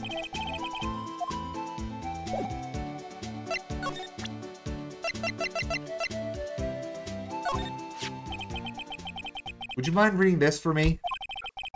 What's this? I warn you. Fan letters to me go right in the spittoon. This guy gets fan letters? It's a letter of introduction from Detective Gumshoe. May we investigate? Gumshoe? Ah, that old cowdog. He holding a birthday party or something? Huh? Look where it should say introduction. It says invitation. Ah. I think he just miswrote it. Wait, why am I getting all defensive here? No worries. This proves it's from Detective Gumshoe. Better than a blood test. Yes, I better let you in then. Oh my god, imagine trying to read Detective Gumshoe's police reports. It's like imagine trying to fake being Detective Gumshoe, and then an officer goes to you. Nah, it's not him. Doesn't have enough mistakes. There's not. Look, he's using proper grammar. He's not getting his words confused. There's no spelling mistakes. I'm just imagining his boss weeping every time he gets a crime. It's the best, worst defense for anything ever. Guess I better let you in then. Thank you, Officer Marshall. Oh, that's right. He's a patrolman, not a detective. Which reminds me. Hey, wait a sec. Isn't a crime scene supposed to be handled by a detective or higher? Well, folks, clues are calling. Welcome to our gold strike. Yay! Be like the Hello, senator. Blake. Sorry, I found the right opportunity. How long were you waiting? I just came in here and I heard that and I'm like, yay! We're doing a lot of reading tonight because it's Ace Attorney. Yay. How are you doing, Blake? There was a game you were waiting for that came out today. What game was it? You said it's Selena. Little Nightmares 3! Oh, of course. That's the co-op one. I isn't streamed it a little. Yeah, it's not just co-op, they just made it co-op. This one. Cool. Yeah. Yeah, that's awesome. Yeah, I've heard a lot of good things about the Little Nightmare series. Yes, it is really awesome. I had to leave though because I had family stuff, so Alright, and I went for a nap too, so okay, because it was my day off. So fair enough. Okay. yay. Beloved settlers, strike out for lands unknown. Manifest Destiny. Ooh, I would not bring up Manifest Destiny. That was a really dark time in American period. Not Destiny. Oh my god. Yeah, let's have a hootenanny. Note to self, police investigations are like settling land. No, it isn't, Emma. You should learn from this guy. Yeah, he's not a good example. Even Detective Gumshoe would be a better example. At least he seems to be aware of where he is in the world. This guy thinks he's in the Detective Old Gumshoe West. is normal derpy. He's extremely derpy, but he tries. Whereas this guy thinks he's Superman. No, this guy thinks he's John Wayne. How dare. Pretty much. Yeah, yeah. How fucking dare. Well, Mr. Wright, what do you say? I say we won't be needing this anymore. Detective Gumshoe's letter of introduction crumpled and discarded. Oh, Gumshoe. I feel so bad for Gumshoe because that just feels a bit harsh. Alright, actually, we want to talk to him because he wouldn't talk to us before. The victim. Officer Marshall, could you tell us more about the victim? Good men always die young. Remember that, partner. No way they wrote that with a D. I hate him.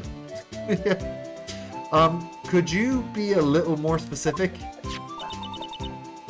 Yeah, well, cowboys don't say partner, they say partner. Oh my god, he's got a baby face.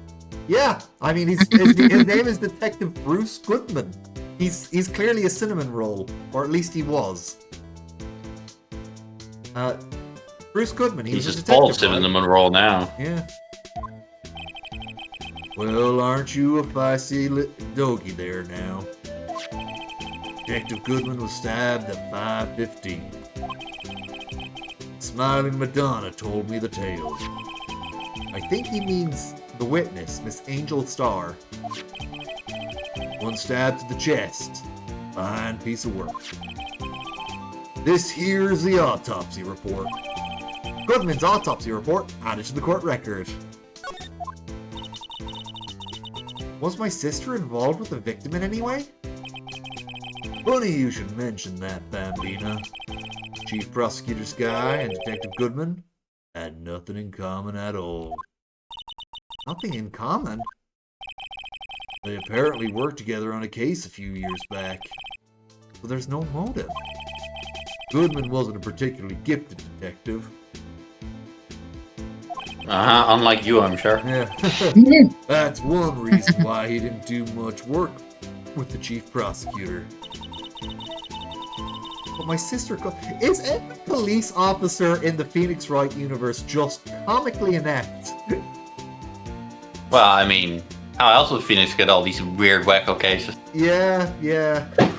But my sister called the victim here on the day of the murder, right? Here to this parking lot? So it seems. By calling an unarmed man to a shootout at high noon. Marshall. I don't mean any offense, but Officer Marshall, you're a patrolman, right? Not a detective. You calling me out? They shoot you for that in Texas. You're from West LA! Shut the fuck up! Huh? I was one of them fancy shoe detectives till 2 years ago, to tell you the truth. Oh, really? Now he tells me. But you're a patrolman now, so how can you be in charge of a crime scene? Nothing gets by you, does it, Bambina? So why are you in charge?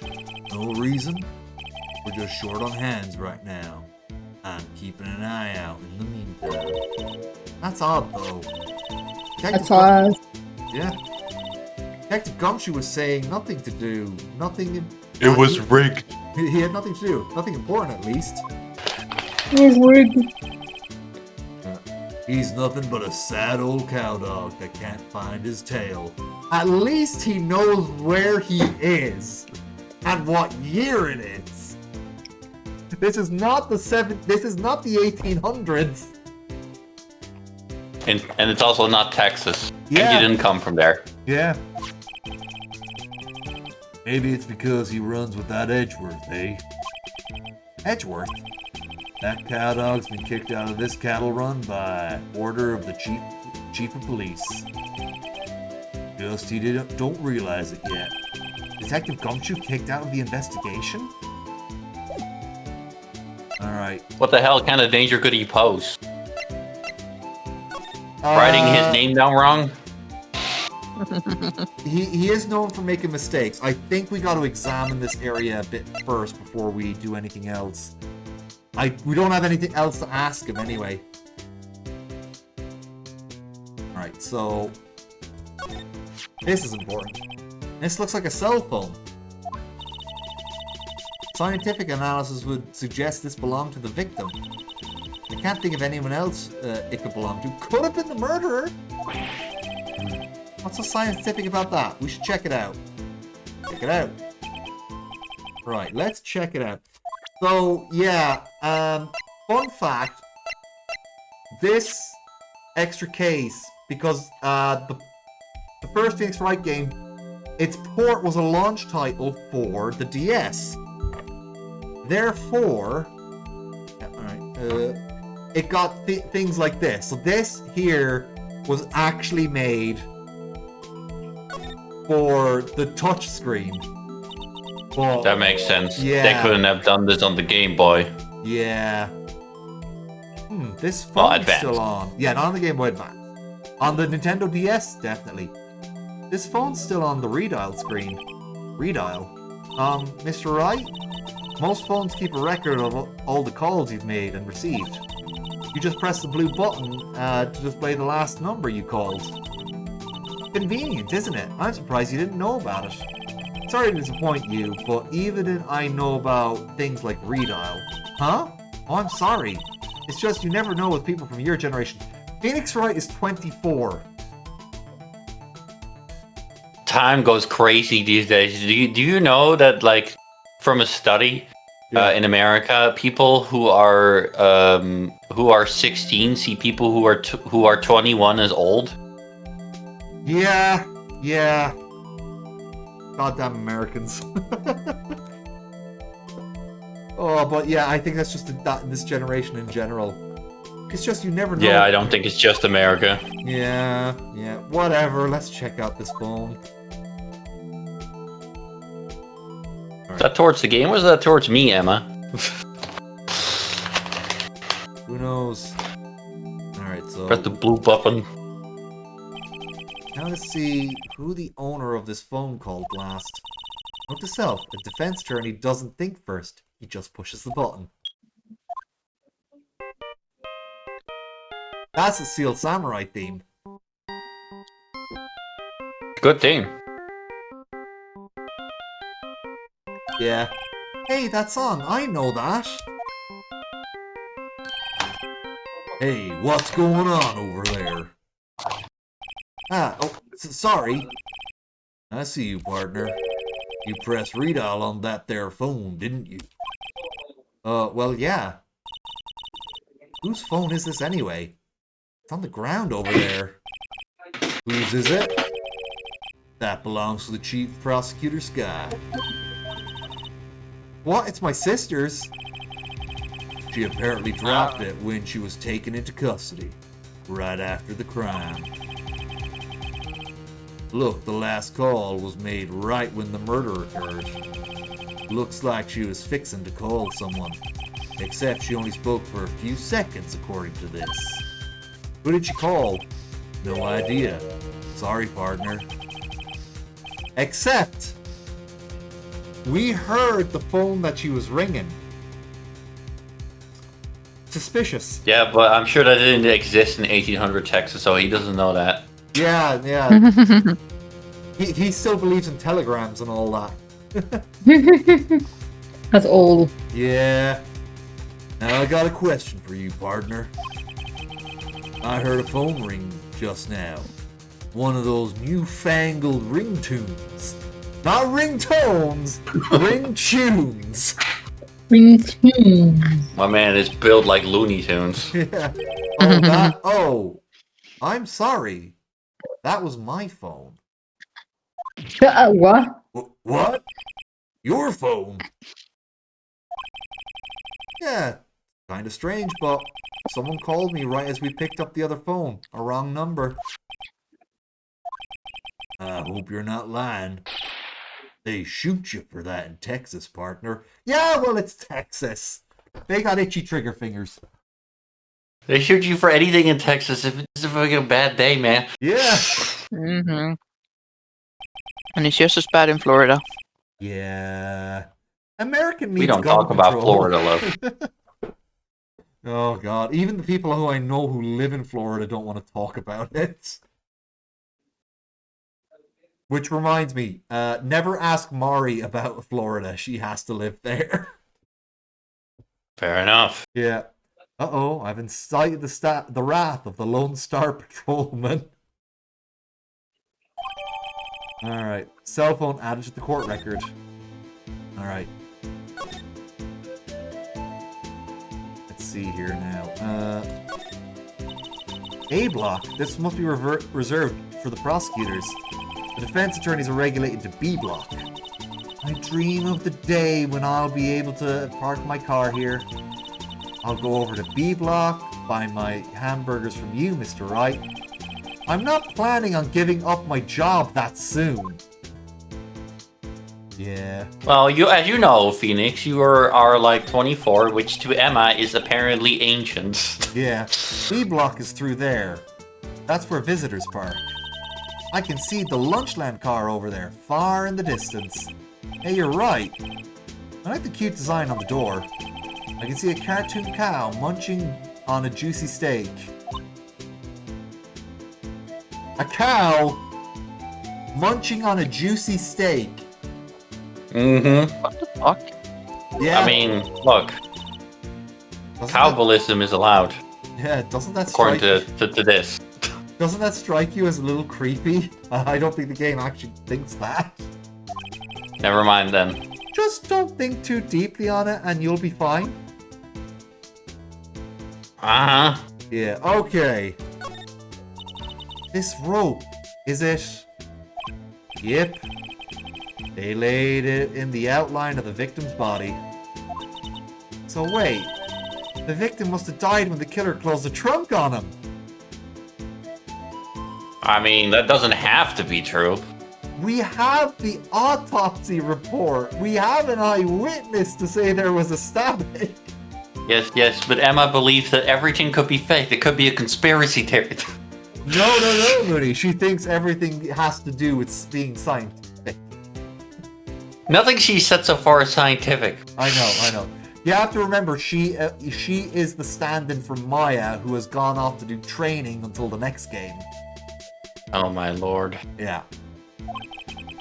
You have got to be the only person who I know who would come to that conclusion. I'm gonna say you're scientifically wrong. This appears to be the car where the body was found. It looks like the lock on the trunk is busted. The crime took place in an underground parking lot at the prosecutor's office. The body was found in the trunk of my subordinate's car. Actually, Blake, since you're here, question for you. Mooney actually reads some of the one or two characters here. Gumshoe, and last time I believe he did the judge for a bit. I don't know if he wants to do that today. But do you want to take the voice of any characters? If you want to do it. There's two people talking at the same time. Oh, right. Do you want to take one of the voices of one of the characters since you're here? Yeah, sure. Which one? Whichever one you like. I get to do Phoenix though because I'm playing as him. Duh. Yeah, and Mooney's already Yeah, did big competition. Blake the female really wants to do Phoenix. Okay. Yeah. Hey, look. We so I'll give you a rundown of the people we have so far. So there's Emma, who's Emma. Yeah. So Emma, fair enough. There's Lana, who's her older sister. Angel Reminds me of Star. Alana. They're very different. They're very different personalities. Like. I know, but it reminds me of Alana when you say Lana. Yeah, fair enough. Fair enough. There's also Angel Star and Jake Marshall. I've been doing a cowboy. Mooney definitely does not want to touch Jake Marshall. He's got very strong feelings about Jake Marshall. I don't blame Jake him. Marshall belongs in Texas graves. So, out of these characters, who do you want? Actually, also there's Miles Edgeworth. I don't know if you want to do. True, I don't do him either. The only one out of there I do is fucking Detective Gumshoe. Yeah. So, out of those, which one do you want?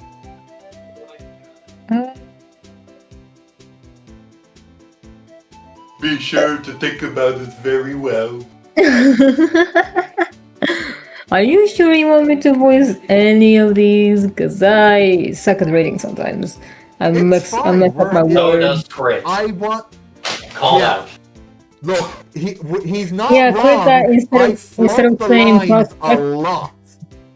I will admit to that. Yeah, Chris, instead of saying prospector, you're saying prosecutor. That's right. Yeah, he says prospector instead of prosecutor. And he means the prosecutors, though. That's the thing. All right. Yeah. All right. So, which one do you want? Scroll to the other female. I'll go with Lana. Lana. Lana. Okay. You are voicing you're voicing the defendant, who is also the chief prosecutor. Okay, so go ahead. Okay. The body was found in the trunk of my subordinate's car. There you go. We'll talk to her again later. Don't worry. Quite the luxury car. It just screams, "I have money to burn." I have money to burn. Sorry. You're good. If you want to voice Emma as well, you're more than welcome to. I just found that funny. I had to. You're okay. I just want you to feel included since you're in the call. You know? Aw, Yeah. thank y'all. Yeah. And in case you wonder, Blake, I have opted out of having any dialogues in the game because I read enough dialogues in FF7 and other Final Fantasy games on stream. Yeah, you do. Yeah, you do. We Skill established issue, love. Yeah. I will teach you. you weren't here, Blake, but we did establish that the last time Mooney and Ray were on here. So let's see here now. Okay, so what else is there to examine? We're definitely not. What about the number signs around it? Yeah. Don't know if that's important. Oh no, what's this? It looks like a note of some sort. Look, something's Something's written on it. Bitch! Sorry, okay, you go on. You read it. Sorry. We already did, so just... Okay. I won't read them anymore if you want it. Okay. You're right. Let's see. 6-7S, 2nd of December. Blake? There's a name print on the tape. Shut the... I was waiting for it to finish. That's why I don't read before. They can't all be me, Cred. You gotta give him some time. Okay, sorry. Goddamn. Sorry, Blake. I'll shut up. There's a name print on the paper above that. Goodman. Maybe it fell out of his Maybe I pocket. got out of his pocket when he was killed. Hey! Well, so what does it mean, Mr. Wright? How am I supposed to know? Not so. For deductive reasoning, go to Edgewood, not Wright. Sure, Edgeworth wouldn't know what this means either. Goodwin's note added to the court record. Alright. I think that's everything. I think we better actually present our finding. Oh! Is he Excuse gone? me. Oh no, he's not gone. He's yeah. Okay, so Never gone. Oh, I wish he could be. microphone. Ow, ow, ow, ow. yeah, Mooney, you're roboting there a bit, my guy. A bit? It's a lot. All right, compadre, count to 3. Huh? You gotta do that if you're going to draw evidence on someone. That's what we do in Texas. Again, Everything is all about this Texas, man. this man is from West LA. This man is from West LA. You think he's even been to Texas? Probably not. No, I doubt it. He's been to Fucking the studio doubt it. lot in California. That's it. Look, I'm pretty sure even people in Texas use actual shavers. Yeah, they do. Yeah, this guy's using a fucking knife to cut his own beard. Look at that goes. You've been doing it for the last 2 hours. I am surprised it's not just gone. Yeah. Or cut himself. His stubble just grows back that fast. Remind me to never visit Texas. Alright. There doesn't seem to... Okay, I have to be missing something. Oh, nope, that's not what I wanted to do. Something. This is reminding me of Danganronpa, not gonna lie. It's a visual novel game, so yeah, that would make sense. Danganronpa has an anime. Does the Ace have an... It does.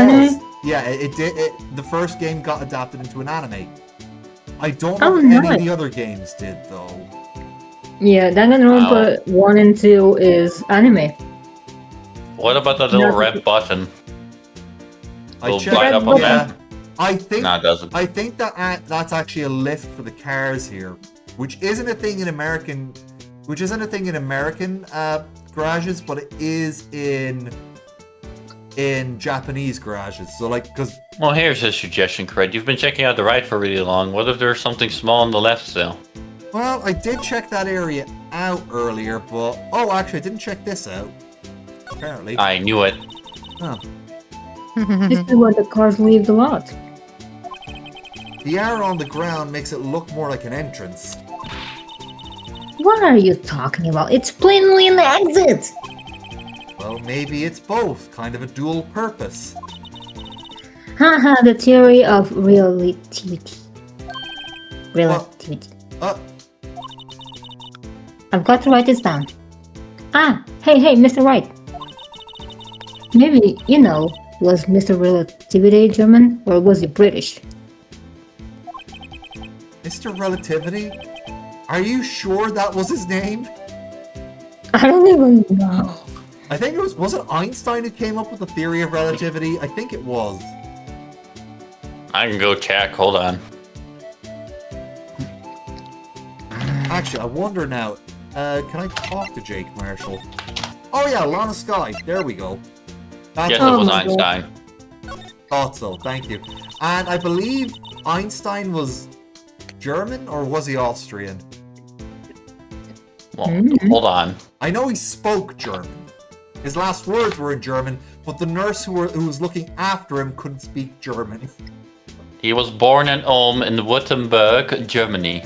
He was German. There we go. I know he fled from the dark times, shall we say. 6 weeks later, the family moved to Munich, Ah. where he later on began his schooling at the Luitpold Gymnasium. If you want to hear that in actual German, it's Luitpold. Thank you very much, Mooney. Alright, here we go. Oh, actually, that's you, Blake. So, there's no connection between Dr. Goodman and my sister. That's correct, but there's a gold mine of evidence against her. And the prospector tomorrow is none other than Miles Edgeworth himself. I know it doesn't say Miles, but it sounded better. Even Crit is trying to adjust this disgrace of a human being. I'm afraid your sister's fate is decided, Bambina. Many condolences. Officer Marshall? Yeah, Bambina? How can you say that? You and my sister, you were... Is there something between this cop and her sister that I don't know about? I apologize, Bambina. Something must have gotten to me. Maybe it's that old dry wind blowing through the prospector's office. Dry wind or ill will. Someone is up to something here, but who? Office atmosphere. Who the... Sorry, who are you going to say there? I don't know, I'm confused what's going on between those two now. Yeah, okay, so I can break this down for you. He was a detective, and Chief Prosecutor Sky would have worked with a detective. In the Phoenix Wright universe, there's like a detective who's assigned to every prosecutor. For Edgeworth, it's Gumshoe, and apparently for Chief Prosecutor Sky, it used to be Officer Marshall back when he was Detective Marshall. Yeah. Before he got demoted. Suspicions about Mr. Edgeworth had been flying around for nearly 2 years now. Forged evidence and arranging that's actually Phoenix. Forged evidence and arranging testimonies, you mean? I was gonna say, the dialogue makes sense. It can't be Marshall. Yeah. He was unbeatable because he did whatever it took to win. Unbeatable, that is, until he met you. But rumors are just rumors, aren't they? There are prosecutors we're talking about. Evidence is everything to them. Now I'm messing up the words because the Crit says prospector and prosecutor. Sure, blame me. Yeah, I will. You little shit. I blame both of you. Mooney with that brutal Dutch honesty. I blame both of you. Alright, if you follow the rumors about Edgeworth to their source, you find one person. But they're off limits. Untouchable, you might say. One person? Who? Hate to say this, but it's your sister Bambina, Chief Prospector Lana Sky. What? My sister? Edgeworth couldn't rustle all those cattle by himself. Some people load their guns with bullets, some people load them with deals. What you're saying, Edgeworth was making those deals to win trials. Where there's gunshots, there's bound to be bullets. That's the first metaphor he's made that actually made sense and sounded a little cool. I guess a broken clock is right twice a day. It would be cool if he didn't literally contradict himself 5 seconds ago that some people load their guns with deals, so it's not always true. But whatever. Yeah. That's what the old-timers say. You're old. He's really not. He's 33. He's mentally old. Yeah. There's a big old secret around here. Somewhere. Everyone knows it. Is that I thought that was a boop boop.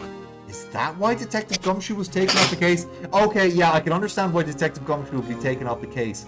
For secrets. The man is terrible at keeping them. Did they target him because he was closest to Edgeworth? That and he's terrible at keeping a secret. So, well, how are we doing, Mr. Wright?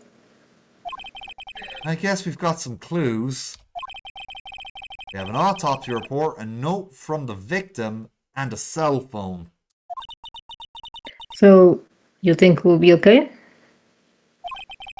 Well, the only thing still bothering me is that Lana is confessing to the crime. She says she did it. She shit it. I can guarantee that she's not the criminal. Oh, by the way, Emma, Yes. I know that song your phone plays when it rings. What?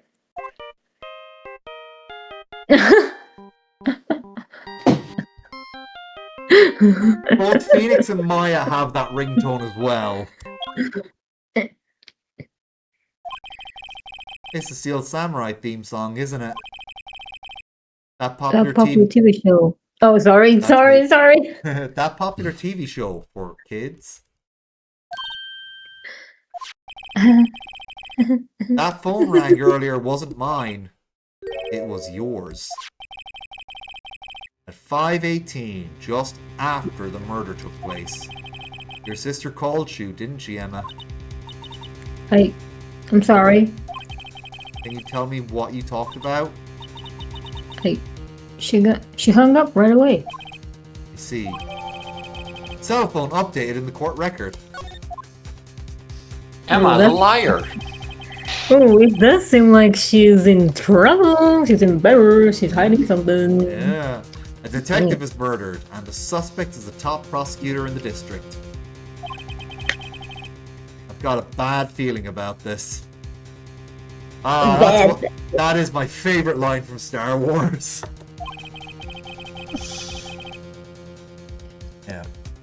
Like, maybe I still don't know everything that went on here.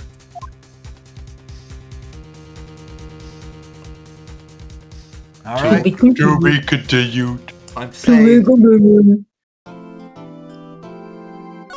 Save your progress. Yeah. Save your progress. Oh boy. This does make me remember of Danganronpa. I need to play Danganronpa again once I get the games. Yeah. February 23, 9:24 a.m. The district court defended lobby number 2. How did the investigation go yesterday, Mr. Wright? Frankly, there's still a lot of gray areas. Or rather, the whole thing is one big gray area.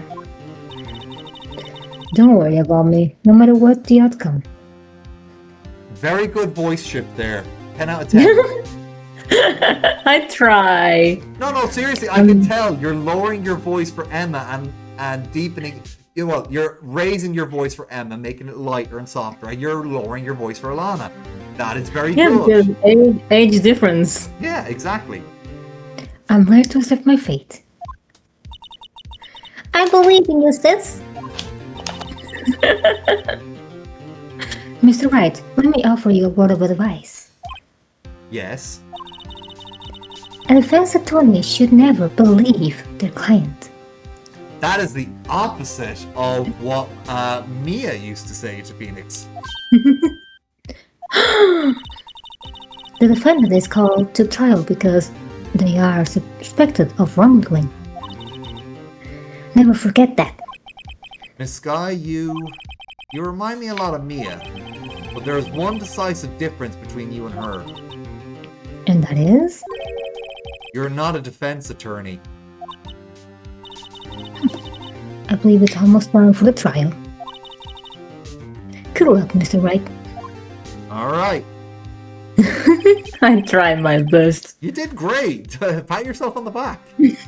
I'm doing it now. Yeah. My first trial without a Fae helping me. Well, you know what? Actually, it is time for a stretch, actually. Stretch!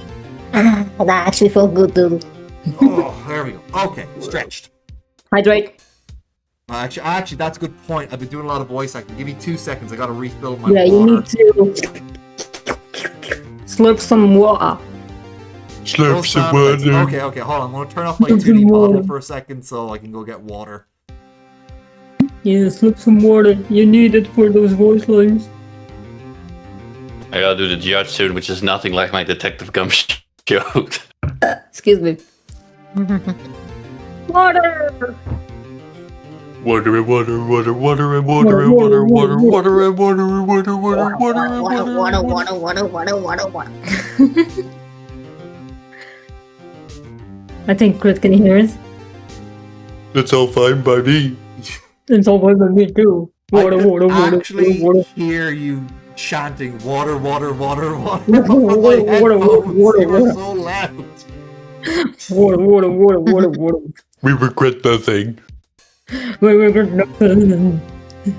if I we're gonna know have you to don't. wait anyway. Okay, got my water. Water, water. Okay. Slurp. No one's gonna bail me. Oh, yeah, my first trial without a Fae. No one's gonna bail me out this time. There's Mia. I'll be alone in there.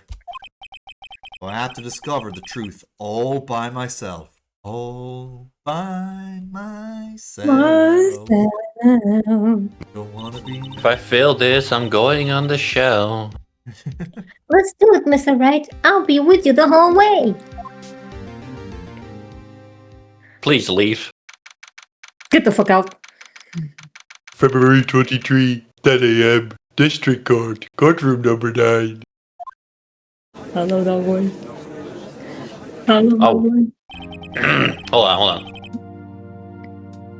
Court is now in session for the trial of Miss Lana Sky. Defense is ready, Your Honor. The prosecution has been ready for a while, Your Honor. Edgeworth. Oh, It's been 2 months, but I still haven't been in a courtroom since his trial.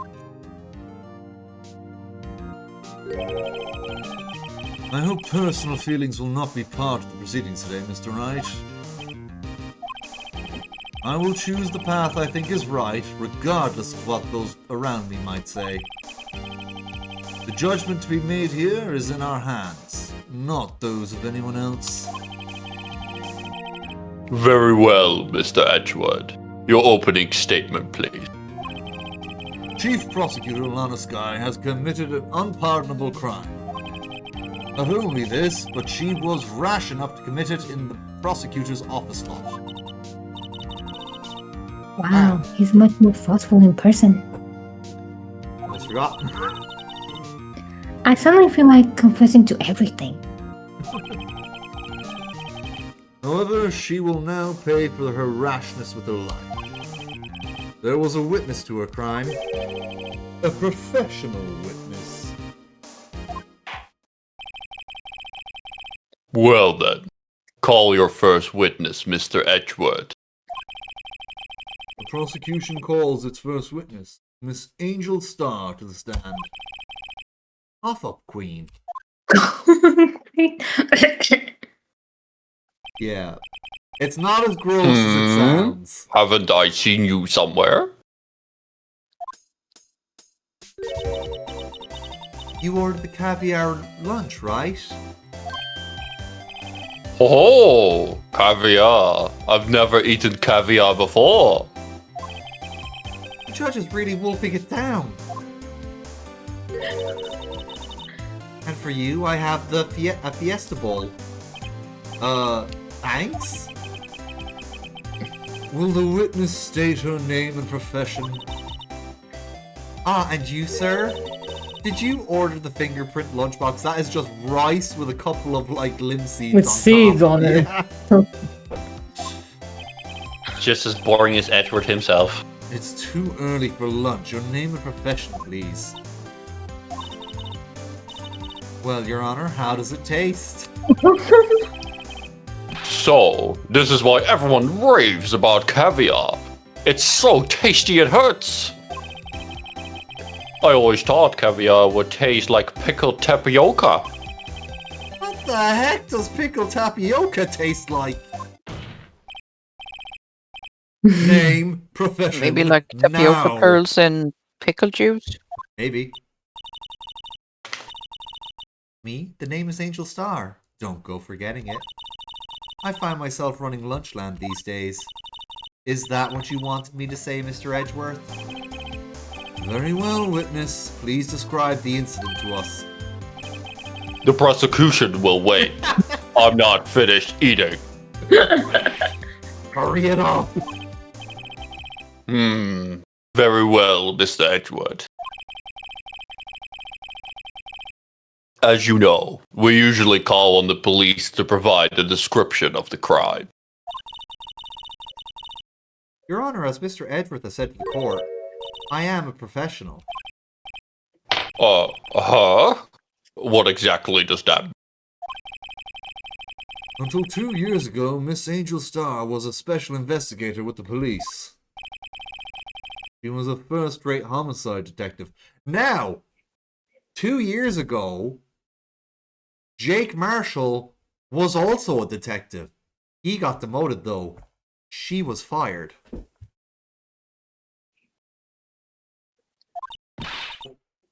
Oh, sorry. That's you, Blake. What? Mr. Star was a detective? Oh! That delivery. I know who you are. Cough up? Cough up Queen Angel Star, Your Honor. Long time no see. So cough up in this instance means she got people to confess. She was very good at getting people to confess, not anything gross. Very well. You may continue with the description, Mrs. Star. Just who is this lady? If I might have the court's attention over here. Parking lot of the prosecutor's office is divided into 2 blocks. A block for the prosecutor's own office personnel. B block for visitors and clients. A chain divider separates the 2 blocks. That's you there, Mooney. I suppose that's to keep the visitors from taking up prosecutor spaces, yes. The crime took place by a car in the back of A block, in the car's trunk. The killer stabbed the victim with this knife and went to drive the body out.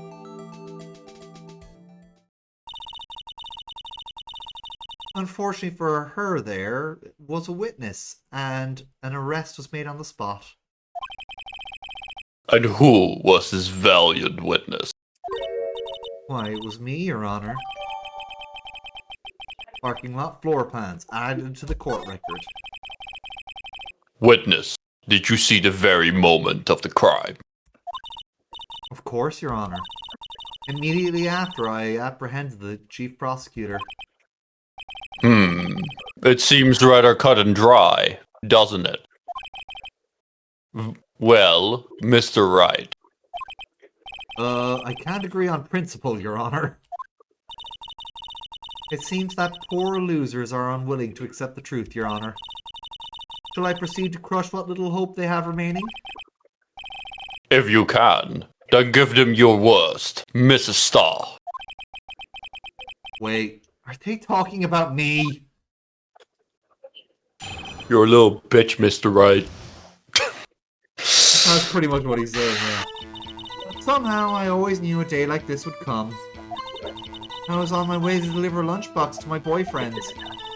When I sensed something, perhaps it was my finely honed detective's intuition at work. Through the wire fence, I saw the chief prosecutor standing next to a garish car. The chief prosecutor was holding a knife in her right hand. Then she thrust the pointy tip into Detective Goodman's chest. Bringing a lunchbox to your boyfriend? How touching. As you can see, there's no room for doubt. The key point of your testimony seems to be nothing other than the point of the knife, which you saw being stabbed into Detective Goodman. It seems that Phoenix isn't the only one with a fucked up sense of humor. So, how does it feel? Where do you think he got it? So how does it feel to be so utterly crushed? I'm still thinking about that. It's merely a flesh wound, Mr. Wright. Very well, Mr. Wright. You may cross-examine the witness. Witness accounts. We're going to start pressing here because we already read this. How did you know? I respect the prosecutor's basic abhorrence of crime. Yet their methods are ugly and twisted. Twisted methods will always lead to tragedy. The lunch lady's uninformed opinion is duly noted. Given that they are used to erasing inconvenient evidence at their whim, killing off a detective that knew too much is merely an extension of that. That was a badass hair flip, I will admit. Speaking complete bullshit though. Yeah.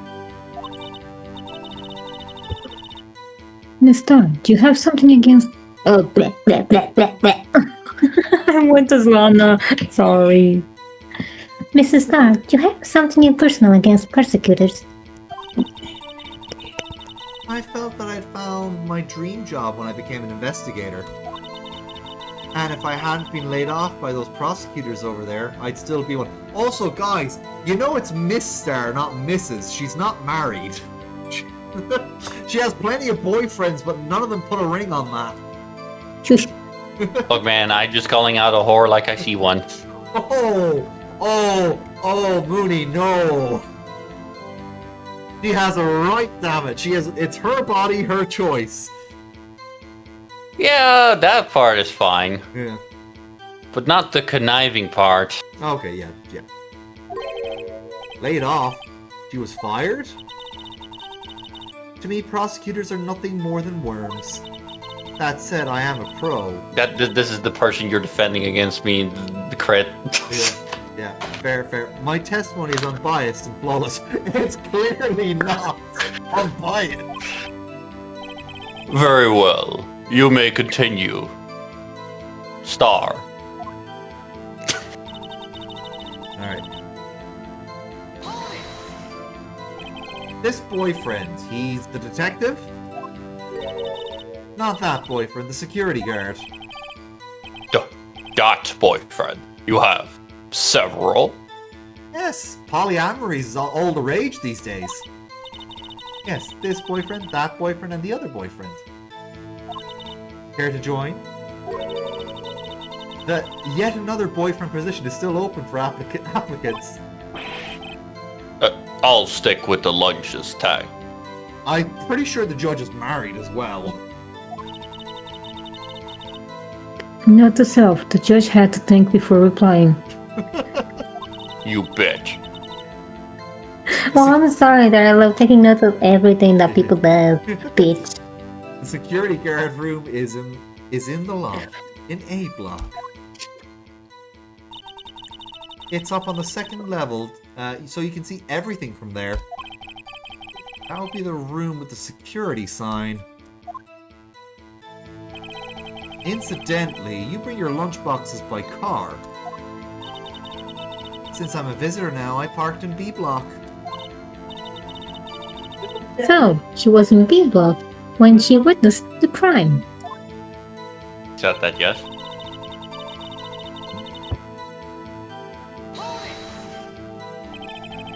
You sensed something. So, you're saying you had a premonition of the murder?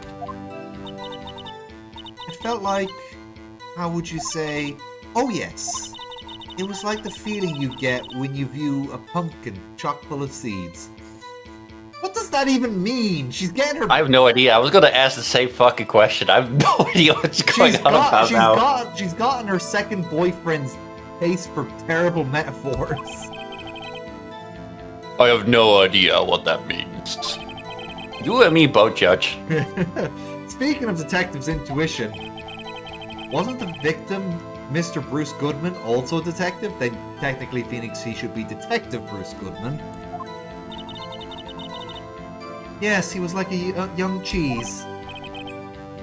Young cheese? Pale white cheese, not yet tangy with an experience on the streets. A greenhorn. Then I must be hard. Don't say it that. Yellowed and sharp as a tack. Yeah, with the other of an old cheese to match. To be honest, Souls, that's perfect casting because that is the exact relationship you two have. Yay! In any case, there in the lot, I felt something stirring in the back of my mind. Of course you did, you little bitch.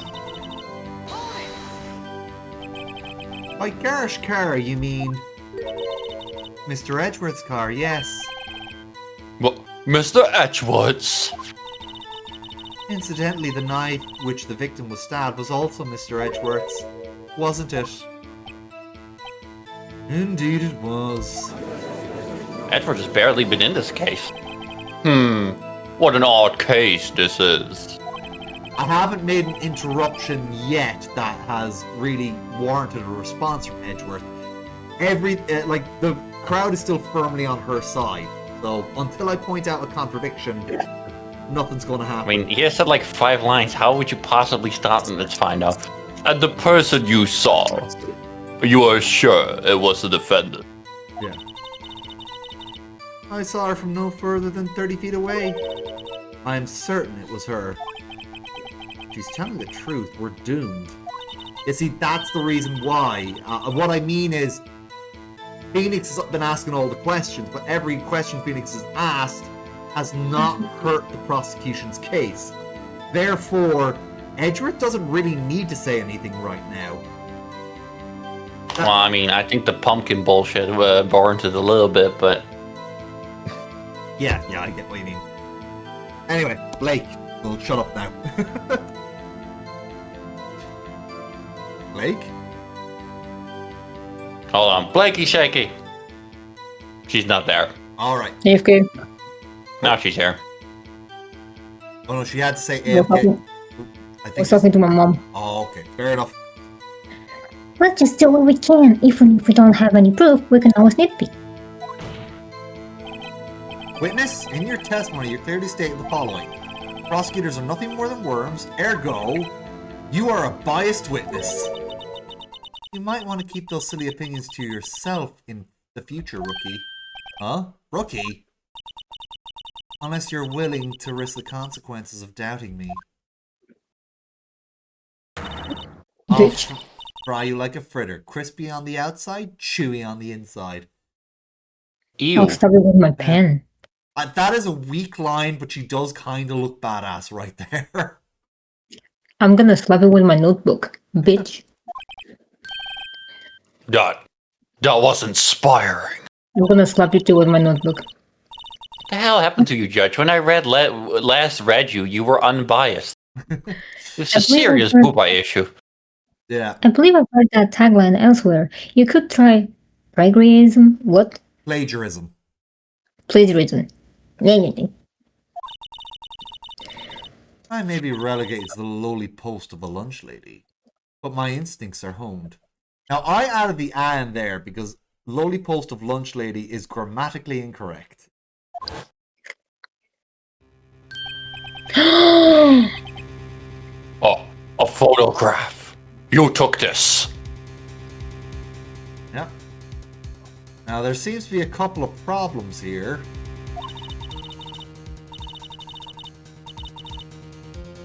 The moment I witnessed the crime, my reflexes took over and snap, I took a picture.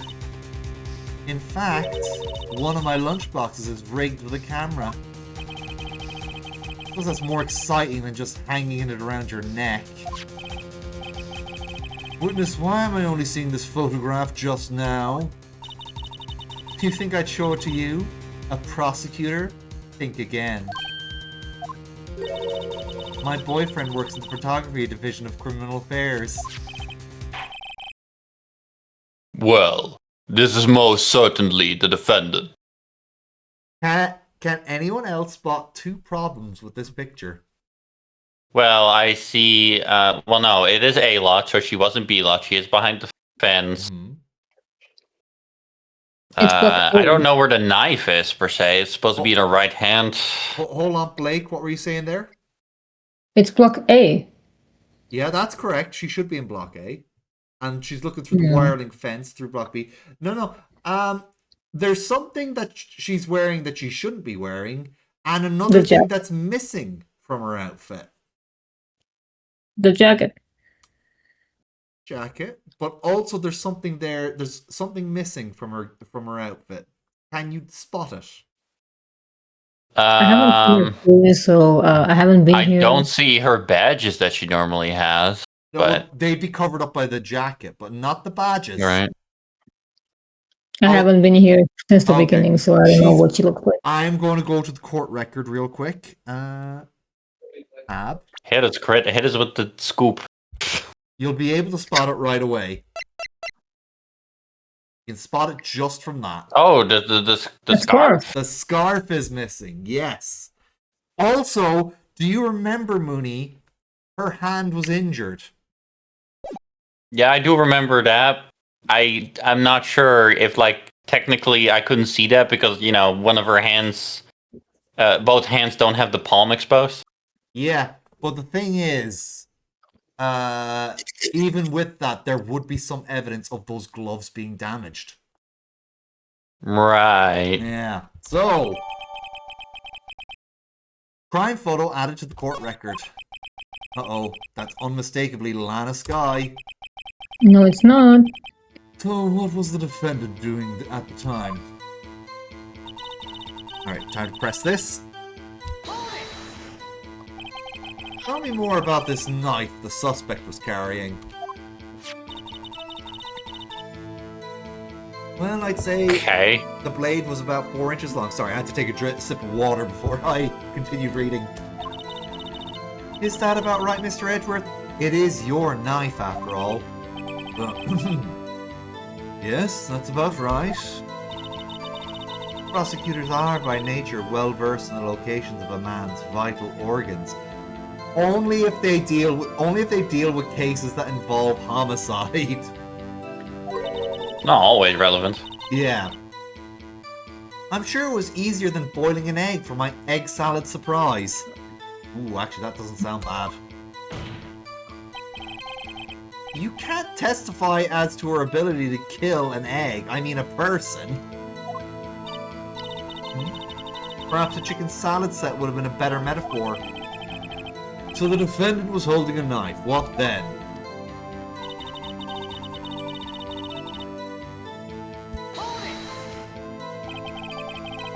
Tell the court why you didn't try to stop this crime. That's You- because of the fence. Yeah, but it's a good point to press. You know, he's trying to look for any flaw in the testimony, so he's pressing everything. We didn't see her raise the knife to strike, no? The defense has a point. Unfortunately, by the time I realized what was going on, it was already too late. Too late? Yes, the next moment, the chief prosecutor brought down the murder weapon. I see. It's only a flesh wound, Mr. Wright. We can make it. You said that before. Anything else? Scientifically speaking, Mrs. Starr's testimony is flawless. Sounds pretty fatal to me. What do we do? Is this it? Is my sister guilty? Let's just try and keep our heads cool and press the witness a bit, shall we? For some reason, having her panicking to me makes me calmer. I'm glad to know that. Don't smile like that. Bitch. Alright. How I work. It's like, oh, my teammate is frustrated. I'm so good right now. Yeah, I feel turned on by knowing that my partner is panicking. I feel so calm. Yeah, you can ask Ray. This is how it works for me. Lord. Oh, hold on now. Right hand. Well, in the photo, she's not holding anything. That's what I said. Yeah. So, and I think Yeah, that is but- what. Let's go. Yeah, Brett. that is. And you witnessed this. You saw Miss Sky stab the victim with the knife. As I've already said, yes. I Go swear it on fuck my yourself. finest salmon swirl lunch. Where the hell did she pull all of these out of? She's got a her basket. She's got a basket hamper. Oh, okay. Yeah. I'm Yeah. sure that is a fine lunch. But isn't that odd? Look at this Look, look, photograph. Every time I do, it makes me laugh. Sorry, Blake, were you trying to say something there? No, I was just like the fun fucking the mule, and I'm like, but there's not even a photo. This is the photograph you took at this very moment of the crime, is it not? Then why is Miss Sky not holding a knife?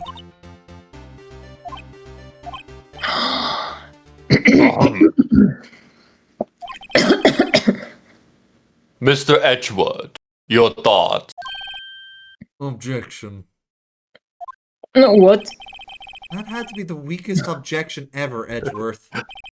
Yes, it was still stronger than your ever feeble mind, Mr. Wright. What do you mean, Mr. Edgewood? This photograph was not taken the moment before the stabbing. This was taken after the stabbing. Objection! And how can you tell that?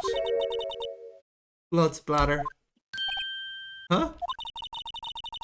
You see the dark crimson stains on the chief prosecutor's coat? But it's a black and white photograph! Ah, yes. It's hard to tell, but this could be blood. Well, Felt like Dracula there for a second. yeah. Well, Mr. Wright, I see no problem here. Problem except you. Mr. Wright, are you going to just sit there and take that kind of abuse? You got a better idea? Objection. Wait. That contradicts what the witness said in her testimony. Namely, that she took the picture the moment she witnessed the crime. Well, it seems I was slightly unclear. My apologies. Bitch. That's it! If you run out of lunch, you order seconds. Problem solved. If you don't like it, try ordering the jumbo-sized lunch from the get-go. That doesn't make any sense. Good advice. I'm not sure I understand it, but good advice. Yeah. What the fuck? I didn't have time to stop her. Prosecutor's guy was cold, calculating like a robot. She killed without pain or remorse. It was a premeditated murder. Premeditated? How do you know? Look at the chief prosecutor's hands in that photograph. Well, are those gloves? Surgical gloves made of a thin rubber, most likely. Why would she have those on? If it was not premeditated, she wouldn't not be wearing those gloves.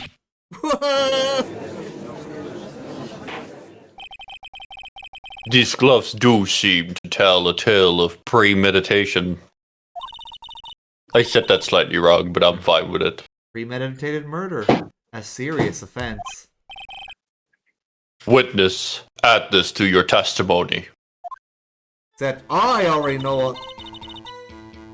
Except... Oh no, I didn't mean to say hold it. It doesn't matter. What if she was just in the habit of wearing gloves, like driving gloves? What?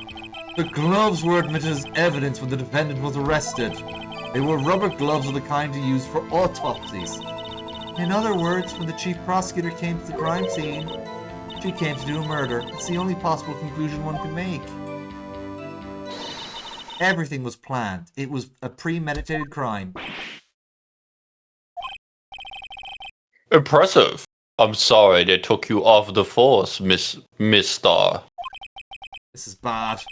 He's got them thinking it was all planned. I can prove this claim. If she can prove this claim, the trial's already over. I've got to think of a way to show this wasn't premeditated. Bruh, she's saying the same shit. Yeah. You said that before. Anything else? Again. Oh my god. Yeah, I think it's because it's at the end. Okay, so I have to go Yeah, back it to the reached the last title one. and I meant to hit tab, not Q. That's what happened. I went to press instead of present. yeah, you reached the fatal end. Okay, so here's the problem with that. If it was premeditated, why use Edward's knife? Witness, do you know what this is? Are you trying to test me? I sell lunchboxes for a living, you know. That's a knife. That's supposed to be impressive. The knife. Yeah, but her point is she makes lunches. She'd use a knife. That looks like Ghostface knife. Was a bit, except for the burgundy handle. Yeah, it's black, like my soul. The knife that was in Mr. Edgeworth's trunk. Indeed, it is my knife, though you keep bringing up. Yeah, you can actually see the basket she's holding right there, Mooney. Where is it? I don't know. That thing is kind of small. She already pulled out like 9 of those things. Yeah. Yeah. Mommy, our prosecutor's bad people. What the fuck? Yeah, that was just a message that popped up there. I don't know who would bring a child to a goddamn murder trial. We ask that the witness provide an accurate testimony. What's that, rookie? Hey, this is his 5th case. He's not a rookie anymore. In your testimony, you stated that Lana Skye planned this murder. And he's defended 4 people and proved that 4 other people committed the crimes. My man really on his own side here right here. He's protecting the main character as the main character. Mm-hmm. Said Lana Skye planned this murder. And that's why she was wearing those special gloves. Seems like a natural conclusion to me. The gloves do indicate planning. However, why would she not also prepare the most important thing? The murder weapon. Oh. The knife just happened to be in the trunk of that car. Ladies and gentlemen, if you're going to plan a murder, you don't forget the weapon. What? I don't know why people scream like this. Order! Great. Now the tide is turning in our favor. Great show, Mr. White. My sister's as good as free. We're not in the clear yet. Shut up. Right. I believe the next lunch you'll be eating is humble pie. What? I hope you weren't deluding yourself into thinking the tide has turned. Not over such a trifling detail. But this shoots a hole in the whole premeditated theory. Bah. The prosecution could care less if it was premeditated or not. The only one who seems to care is that lunch lady over there. The defendant, Lana Skye, murdered the detective with a knife. That is the only thing the prosecution need prove. Nothing else. Very good, Mr. Prosecutor. I suppose you think you're clever now. I mean, he is actually pretty clever. But you know as well as I do that she planned on killing him. It was planned. If it wasn't, why would she have been wearing... I believe I'd like to hear your testimony again. Oh. Ah yes, the only one with true power, the judge. Witness, please tell us what you saw and not what you thought. How dare you? It's weird how Edgeworth is not on her side. Yeah! She's his witness! Yeah, my powers of deduction are not to be underestimated. Really now. Even Phoenix is like, this bitch crazy. Lana Skye intended to murder Detective Goodman. That's why she called the victim all the way to the prosecutor's office. I'm sure the chief prosecutor had a grudge against the victim. Nothing else could drive a human to plunge that knife in again and again. The victim was summoned from the police department to the prosecutor's office. That does sound a lot like premeditation, doesn't it?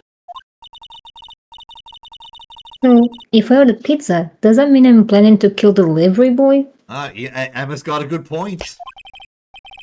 In any case, the defense may now cross-examine the witness. Ooh, you got the go-ahead. Go, go, go, go. Come on, Mr. Right, you can do it. You said that, but you haven't told us how you know. That's what I'm about to tell you, rookie.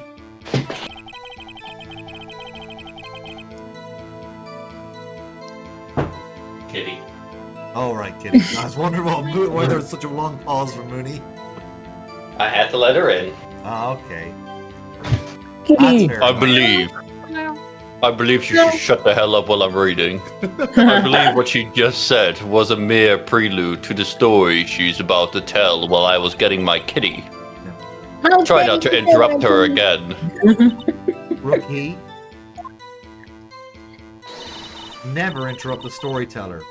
It's like pulling a bun out of the oven half-baked.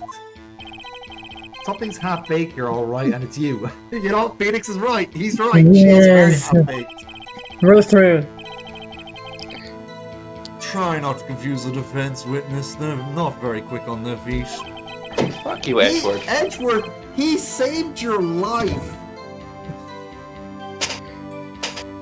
Like, I know you gotta win the case, but that is no reason to insult the man that got you off a murder charge. This is a weird trial court, man. You could literally just say to your enemy, "You're a fucking douchebag," and the judge just sits there like, "Yeah, that's fine." Now, What's a douchebag? Yeah. Now, why did you believe the suspect had intentions to murder the victim? Her actions speak for themselves.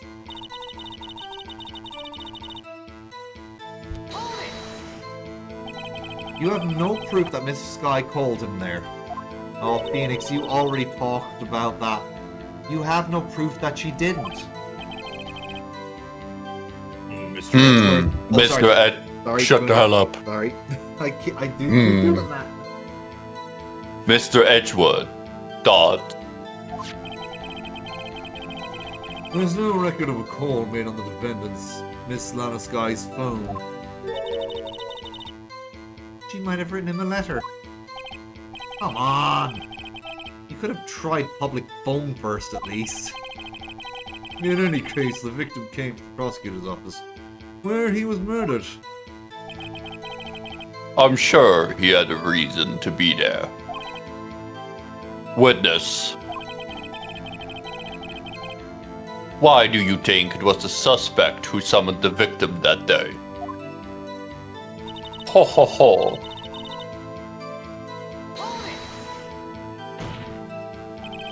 What kind of grudge? Well, I wouldn't know that. Of course you don't, that's because she didn't have a grudge. Rookie. I have a lunchbox here. Now, what's inside? How am I supposed to know? See, we agree there is a lunchbox here, but we don't know what's inside. A person's life is like a lunchbox with pretzels, don't you agree? I hate you. The fact you didn't even say chocolate pretzels. That's Yeah. boring food. Oh, I get it. That's why my lunch was so salty. It was caviar, Judge! The judge isn't very good with metaphors. The suspect had a grudge against Detective Goodman. Will you tell us your basis for this thinking? Oh, sorry, for thinking this. It's simple.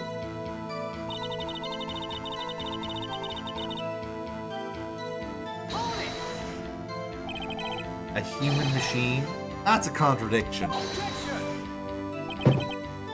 Please, can't you find fault with something of substance, Mr. Wright?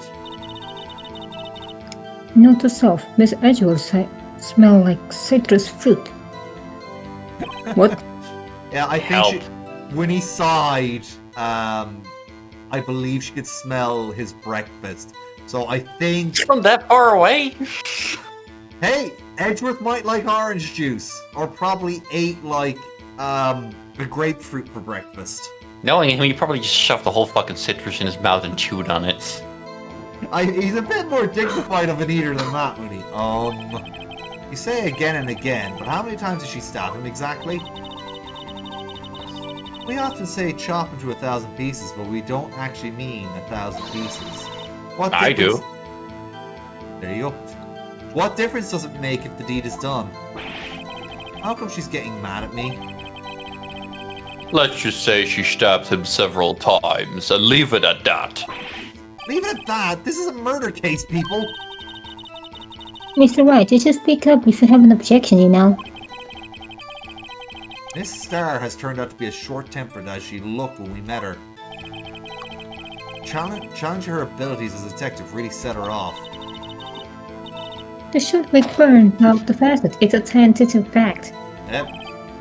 I wonder, would it depend on the size of the candle? I mean, add more wax and even a really short wick will burn longer. Obviously, more scientific team testing is required. Like hell it is. Alright, I think I know the contradiction here.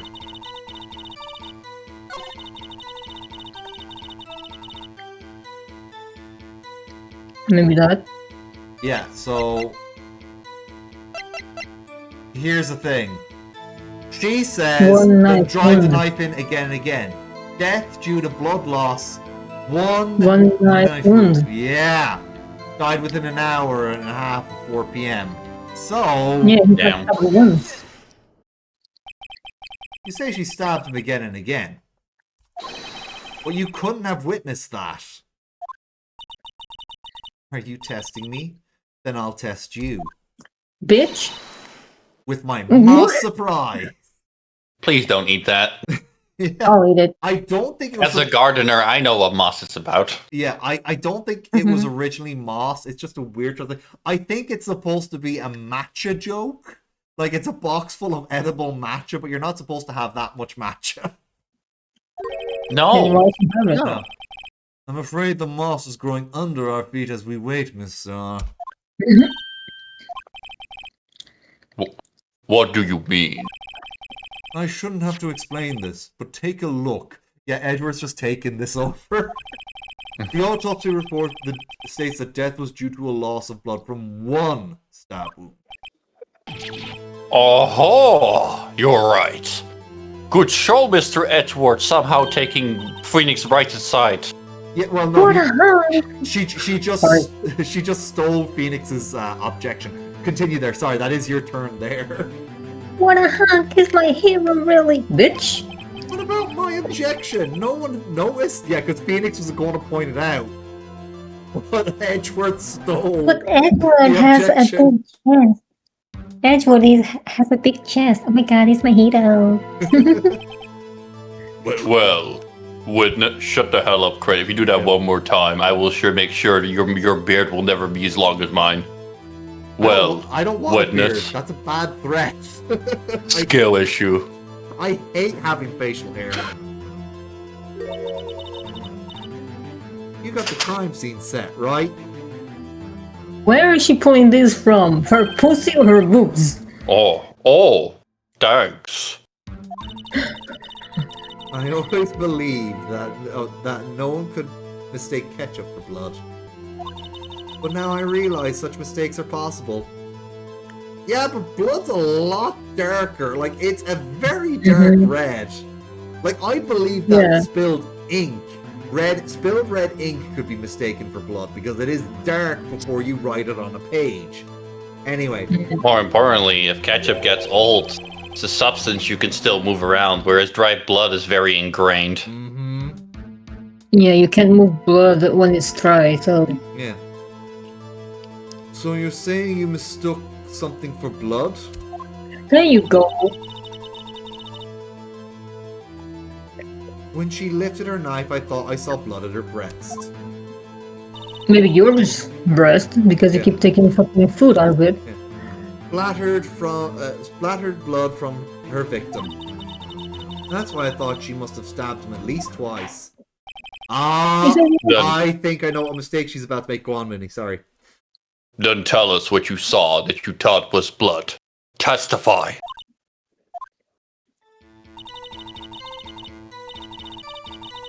Yeah. But she doesn't have her red muffler. Exactly, Mooney. What muffler? The fuck? The red scarf. Muffler. The muffler in this case would be a I scarf. know, but where? Doesn't Bitch! exist. The witness is clearly not suited for Edgeworth has stolen another one of Phoenix's objections. God damn, Edgeworth. It's also his witness. Everyone hates Angel. Yeah, Edgeworth he's not even trying to win this case anymore. Yeah, he's just like, okay, my good name's being dragged through the mud. I'm going to clear things up. We're trying to roast her. Yeah. Roast her more. What? Put her under the fire. The suspect was not wearing a scarf or muffler of any kind when she stabbed the victim. And you've proved it yourself. With this photograph. Huh? But that can't be! Only a professional lunch lady could be so utterly clueless. He is getting his jabs back at her. He is clapping back, as the kids would say. Remember Phoenix at the beginning? I have no one to help me with this case. Roast her even more. Yeah. Bring her to the fire. Yeah, actually, I just want to double sure. That is what the kids say, Blake. Clapping back. Okay, cool. Put her in the fire. Third man needs to make sure. Put her in the fire. Add some wood to it and roast the fucking bitch until it's ash. Congratulations. Perhaps you finally found your true calling in life. Harsh words, but good. Yeah, good. In the end, Miss Edgeworth prevails. What was my objection? Chopped liver? It was. Hey, Razor! How's it going? Hope you're doing well, bud. Yeah. I think Emma is really simping over Edgeworth right now. Oh, yeah, she is. But it was there. A scarf. No, not that, but something red. Really? You saw blood? Ketchup? Well, now, where were we? The witness had given us an entertaining interlude, but back to business. What? Very well. Witness, continue your testimony. She has nothing to say now. You saw the crime and apprehended the suspect. Tell us about that. Very well. I do remember some things accurately, at least. Ultimately, we couldn't shake the most important part of her testimony. The most important part? The part where your sister stabs the victim. This next testimony just might be the moment of truth. What if she's a killer? Well, usually someone else is the killer, but actually, I will say this is a little bit of a spoiler. We have not met the actual killer of this case just yet. Yeah, but I knew it was the basket from the front. She's lying with all her teeth. She is lying through her teeth, but she's just, I'm good. Laser wants to know how everybody's doing, guys. Hello, I'm doing just fine. I'm just voicing Lana and Emma. Hi. Ray is. Hi. I'm doing good. I'm chilling. And I am fan-fucking-tastic. There we Just go. meow at Ray, and Ray will meow back. Yeah. Meow. I hope you're doing good today as well, Laser. How are you? After the murder, the suspect attempted to run behind the partition off to her side. I quickly caught her, explained her rights to her, and arrested her on the spot. Ah yes, when I arrested her, she mentioned the muffler. That's what had me confused in my earlier testimony. The chief prosecutor made to escape, but against Angel Star, resistance is futile. Sorry, she is reminding me of a fucking Karen. A little bit, yeah. Before I read this, Ray. Ah, that's Right. good. Jenny. Lizard. Special meow. Oh, hey, Demon's here. Hi, Demon. Lizard. Thank you for the lizard redeem. Thank you, cutie. Meow. Yeah. Ooh, you're doing Dawn Trail finish. Oh, nice. I'm glad they can just fly around Dawn Trail now. That's great. But what now? Oh, yeah, that's just a thing that Dawn Trail is an expansion in Final Fantasy XIV. Anyway, Mooney. Yeah, you sure? You don't want to talk a little bit more with Kit Kat since you have time now? Kitty Cat? Oh wait, you don't call him that. Laser Kit. I call him Kit Kat. Oh, right. I mean, yeah, like he can still type. Like we can go back and forth. No, you got it. It's fine. It's your stream. It's back and forth. It's back and forth. So you continue on. Laser will have You time are- for another answer, and then we'll answer him after you're done reading. You are quite determined about this scarf, aren't you? I strike like a snake and bite like a cobra. What? Huh? You mean you call like a snake and bite like a cobra? She's Yeah. making no sense, bro. She should just say I coil and strike like a cobra. That would just Skip. Yeah. Skip. This would be the fucking lady who says I buzz like a bee and I hit like a whale. Thank you for the redeem, Demon. Yeah. I'm glad. Yeah, but again, Laser, very glad you're able to give someone help to fly around Dawn Trail. Because as much as I adore the maps of Dawn Trail, especially the ones that are around Tuliolal and Tural and Yaktal, it is kind of a pain in the ass to navigate. Yeah, Anyway. those maps are huge. They are. Yeah, let's continue on. That's me, Angel Star. That wasn't a very good metaphor. First of all, a cobra is a kind of snake. Don't bother me with details unless you want to get bitten. You bite like a carrot. No thanks. Note to self, Mr. Wright is weak against poisonous snake bite. What? I mean, she's not wrong. Is that a D's dragon nuts? Is that the dragon D's nuts? Oh, I can do it. I could do that for Dragon D's dragon nuts. Oh, okay. Yeah, it's an inside joke now between Demon and Mooney. Ah, I see. It Dragon is D, dragon nut. Yeah. The Dragon D's dragon nuts. Chief Prosecutor tried to resist, but her efforts were in vain. She knocked my hands aside, kicked over an oil drum. An oil drum? Hard to imagine. Oh, she's beautiful but deadly. A predator, this one. A leopard woman. Rower.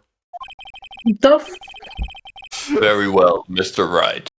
Your cross-examination, if you will. I thought we already were doing that. Yeah. Even the judge is getting sick of his shit, man. Yeah. She needs to give him another lunch. Yeah, he's getting really, really done with her. Sorry. Don't worry.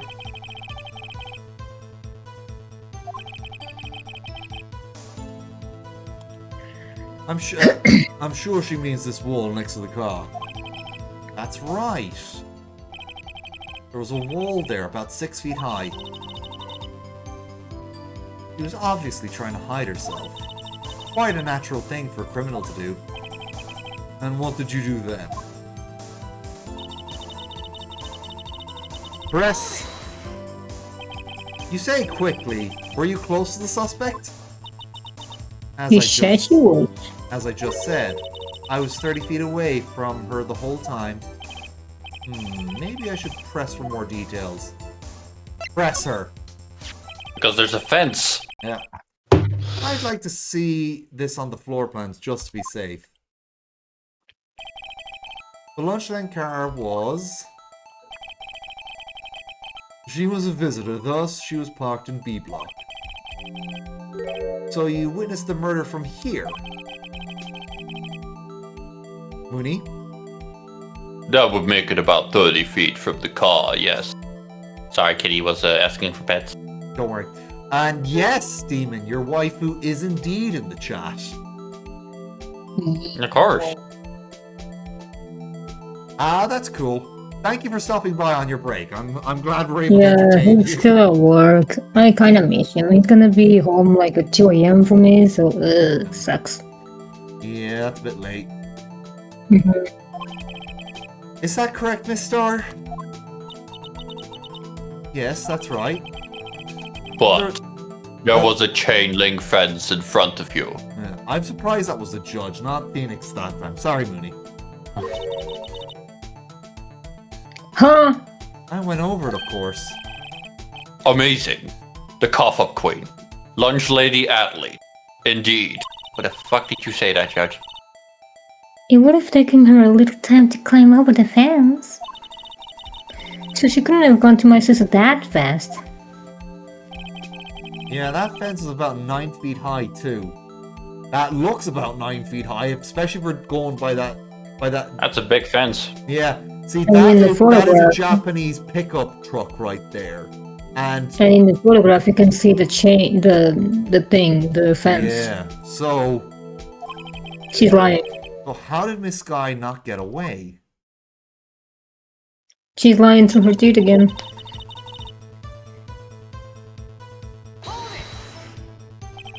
She mentioned the muffler. What exactly did she say?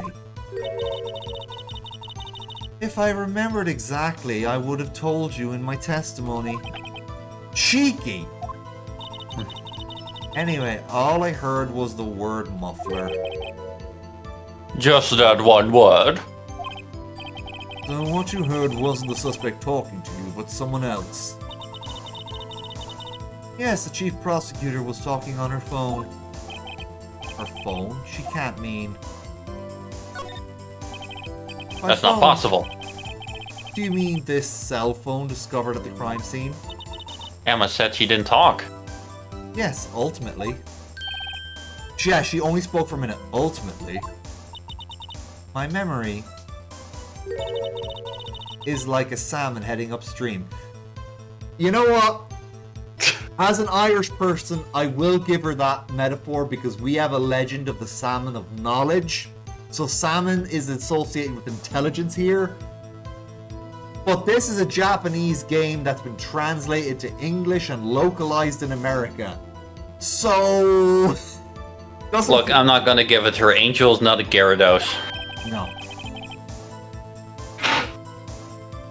Go on, Mooney. You get the No. color out here. The court doesn't see, Miss Star. The chief prosecutor first attempted to use the phone hanging on the wall. On the wall. That's right. Near the car, there was an emergency phone on the wall. Apparently it was out of order. And so she used her cell phone. Indeed, the emergency phone was out of order that day. And it's still out of order. Salmon... Good witnessing, witness. I have to just point out, Sniper, salmon these nuts. Salmon these nut. Good witnessing. Whatever happened to good testifying? You should of course add this to your testimony. The things I do to please this rookie defense attorney. As phone. Okay.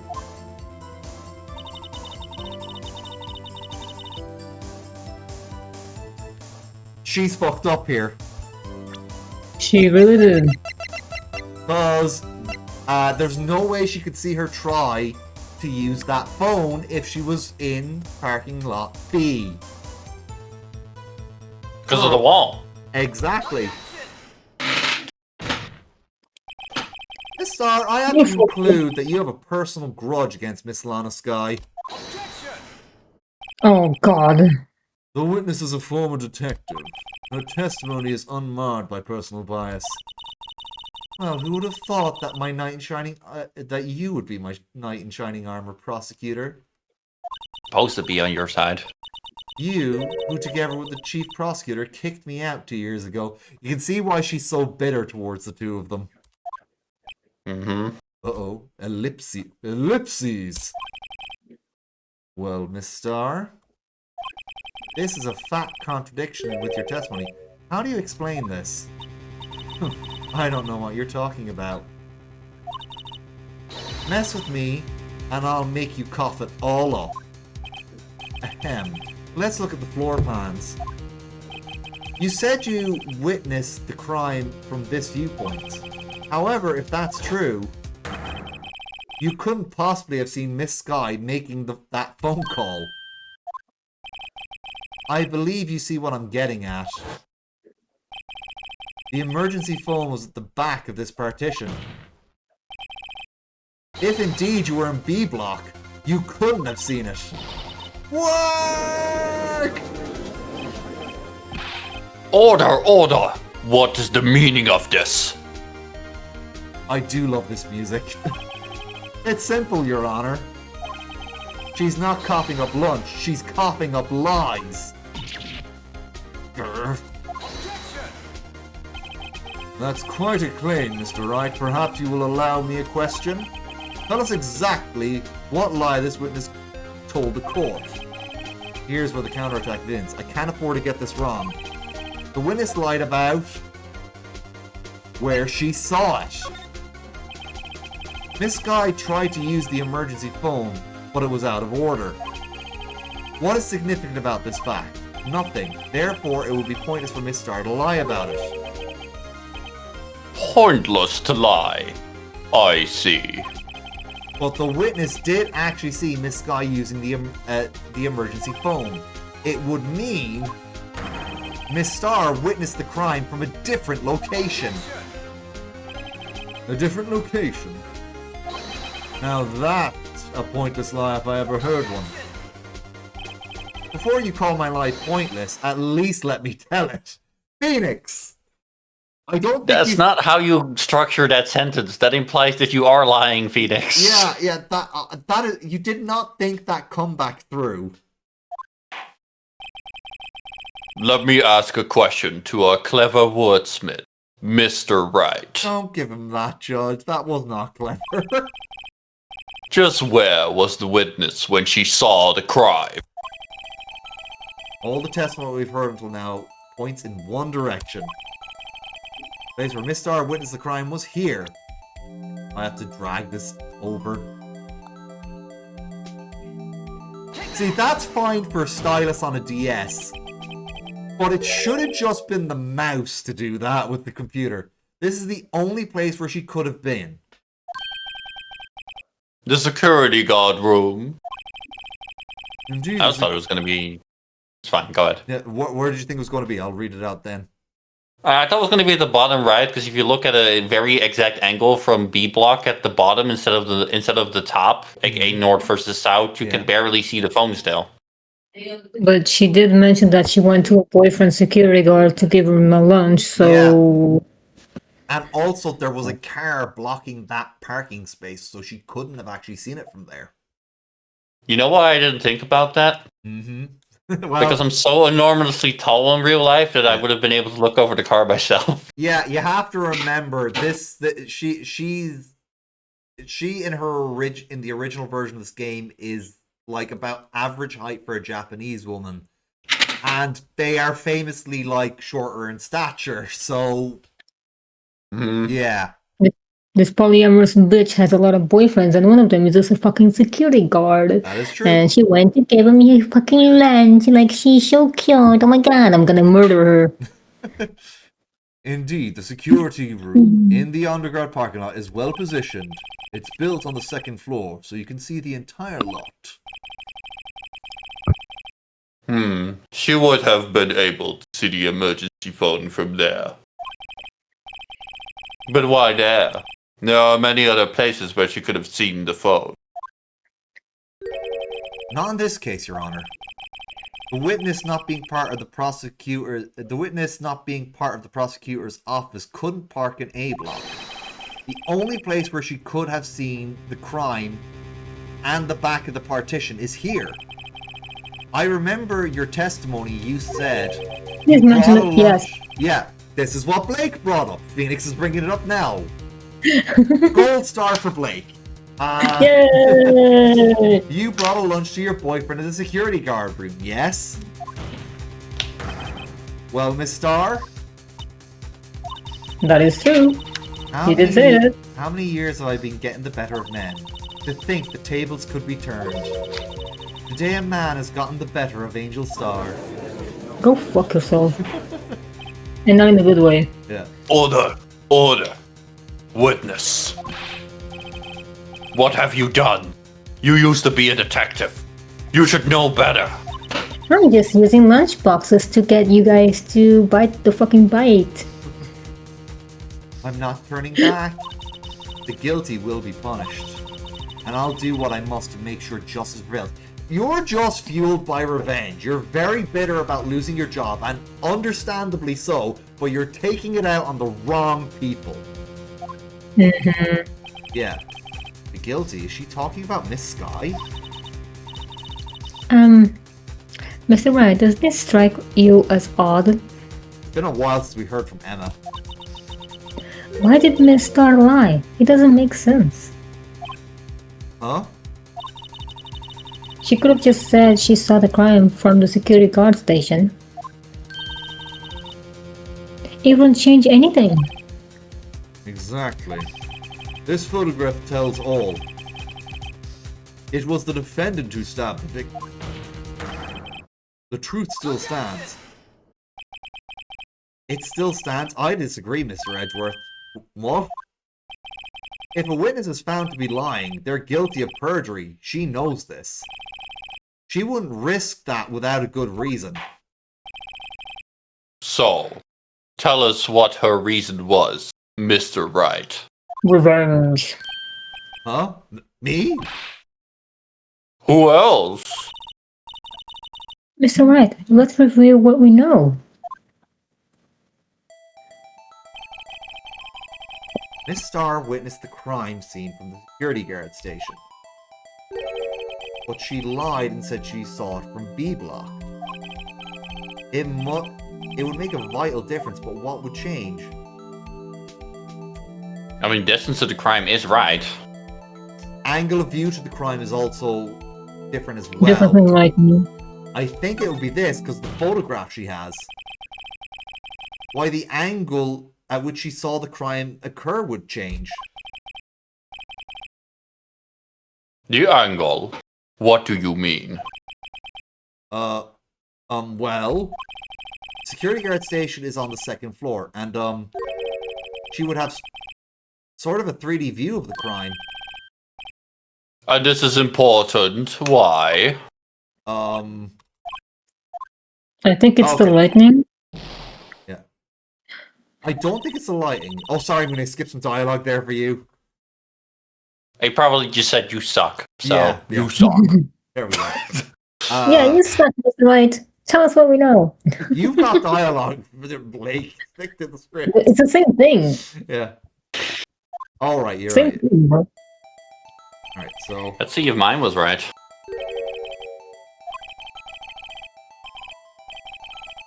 I should know this because I did it last week. Distance to the crime, I think it is. Maybe I can add a gold star of my own. Yeah? It changes the distance between her and the crime scene. My condolences, Mr. Wright, but one look at the floor plans is quite clear. The distance between the crime scene and the guard station is 30 feet. I don't see how that would change what she could see. What she saw is not in question here. What matters is the time it would take her to reach the scene of the crime. Miss Starr, you witnessed the crime from the security guard station. Now, how long did it take you to go from there to the scene of the crime, where you arrested Miss Sky? Well, witness. You. Yes. You ordered the squid wheels, right? Those are actually quite tasty. I've actually had them on a lovely Japanese seafood meal before. But also completely irrelevant. Yeah. I swear she's pulling that from her butt.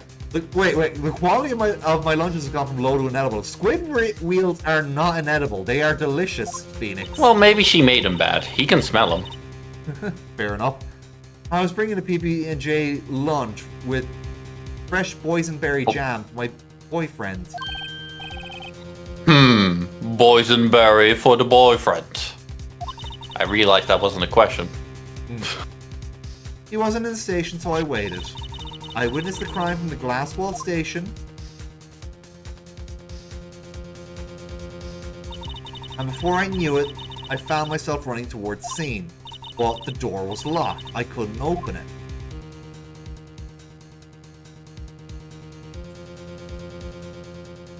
Holy shit. Yeah, she sprinted. And she wears heels. That's why I had to go through the visitors parking in B Block. That's quite a detour.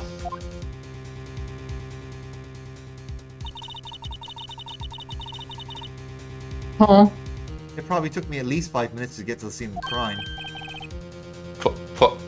5 minutes? Yeah, see, she's wearing heels. Debatable. This changes things considerably. But it was that woman over there in the defendant's chair who stabbed him. I know it. I have photographic evidence. I swear it. I swear it on my finest plastic spork. You have a point. And the spork is a wonderful invention. I mean, it's alright. Would you like another caviar lunch? Are you still gonna tell me that this basket is big enough for these 17 lunches she brought out? There's some slapstick humor in this series, alright? I don't mind. Yeah. Magic basket. Also, you have a word there, With Mooney. Narnia. Yes, I do. Absolutely. Uh-oh. It's a Narnia closet in the basket. Mr. Wright, you have to do something. Have any evidence to stop this? Have to raise an objection. 5 minutes between the witnessing of a murder and the arrest. Think about it. You can make pasta in that amount of time. If you like it al dente. I've got lunchboxes keeps that type filling pasta up into that knots, one. rookie. A 5-minute blank. Isn't that strange? Strange. If you were a criminal, what would you do with 5 minutes, Your Honor? Well, I guess I flee the scene. Hey. Don't get the wrong idea. I didn't kill anyone. But you have the instincts of a killer. You would run. But this time was different. Miss Sky dawdled at the scene of the crime. She even had her picture taken. No true criminal would act this way. It's inconceivable. Yeah. Karen. Well then, it seems we've come to the end of this testimony. Oh, I don't The know witness about has a grudge against the... I am the judge. I make the decision. The witness has a grudge against the defendant and a blank in her testimony. Mr. Edgewood, is the next witness ready to go? Unfortunately, What I do you appear to mean? have overestimated this witness on her account of professional history. We didn't. We screwed that can shut, Mr. Wright. Okay. That was too close. I am afraid that the cough-up queen has been dethroned. And Finally. with that, court is adjourned. Suck it up, bitch. Nah, she's not giving up that easy. Oh my fucking god. Mr. Edgeworth, you ordered the squid wheels, right? That's the one she tried to foist off on me. I prefer not to take the defense team's leftovers. Anything else to say? I might be able to save you. I have decisive evidence.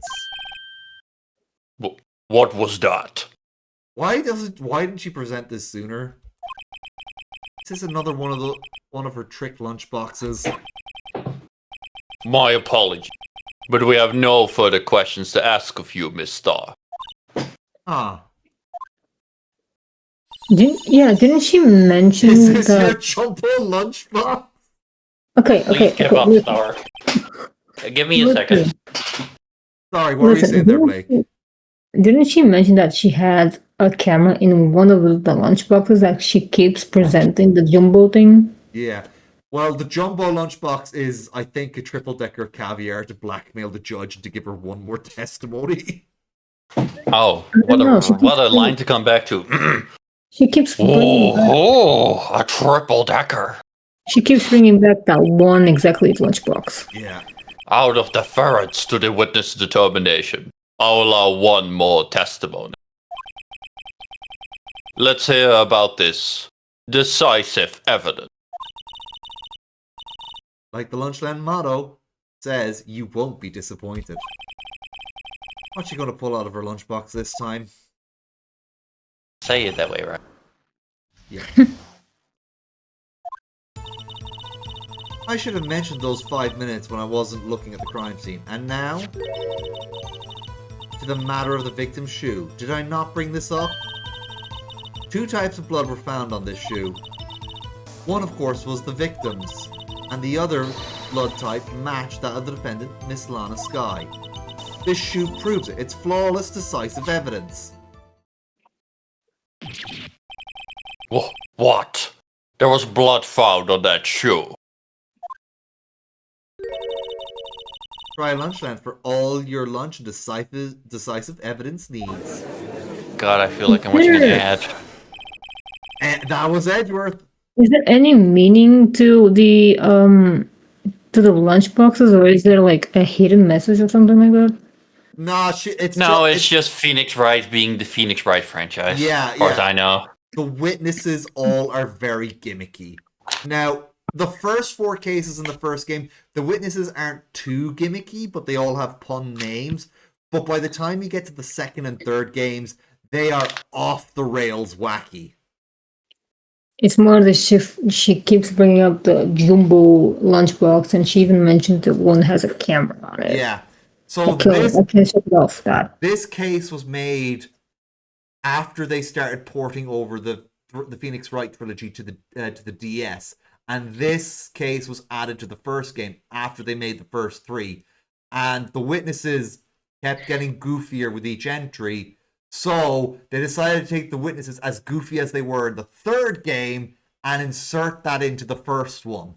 And then that said, yeah, there is a small purpose to this, Blake. If you're wondering, like, well, what is the purpose? Like, is it supposed to be funny? But yes, it's supposed to be a little bit. But there is another purpose to it. Yeah. Because the characters are goofy like this, it tries to distract you from the real evidence. Yeah. Yeah. It also makes them very memorable. Like, we're not going to forget that this lady, despite her small lunch basket, has an absurd amount of different lunches in there. She has a Narnia lunchbox. Yeah. It's like she's got to a feed bag the of army gold. for a day. Yeah. I mean, She has a Narnia. Yeah, an army marches on their stomach, so she'd be very effective as an army lunch lady. Narnia basket. Yay. Narnia basket. Yeah. Witness, what's the meaning of this? Why is this the first time I've heard of this evidence? Simple, as I've already said. I don't trust you with evidence, Mr. Edgeworth. That's why I took the liberty of investigating this myself. And you had blood tests performed. Didn't I mention? I have 3 boyfriends in forensics. How? She has a harem. She has a straight up harem. She does. God, she's worse than that friggin' e-girl. What's her face? Something blue. I forget her name. It doesn't matter. Mm-hmm. In any case, Your Honor, I can't accept this as evidence. What? You must know the 2 rules of evidence law. Rule number 1, no evidence shall be shown without the approval of the police department. In other words, this shoe is illegal evidence, at least for the time being. Is that right, Mr. Wright? It seems so. Bitch! Edgeworth is celebrating. He's losing for some reason. Yeah. Not so fast, Mr. Edgeworth. Don't forget, I used to be a detective. Yeah, you used to be a detective. You are not a detective anymore. As I mentioned previously, doesn't make you. This shoe was already been tested by a member of the forensics department. As you can see, it was approved by the police department as of today. Even the general public can produce official evidence, Mr. Edgeworth. That is kind of dubious. Is that right, Why Mr. are you Wright? saying the same thing? It seems. Oh, sorry. You were supposed to say. Sorry, that was my bad. That was the second time, but She gets so little lines. You take it away. Yeah. I'm sorry. I'm sorry. I hang my head in shame. It's so. Edward. I have to say the GBA sprites. Edward is looking pretty sullen. The GBA sprites and DS sprites have those rings around his eyes looking much darker. And like, he looks like a demon possessed in those sprites. So they've toned it down. Edward's looking pretty sullen. You could have at least studied some evidence law. Really?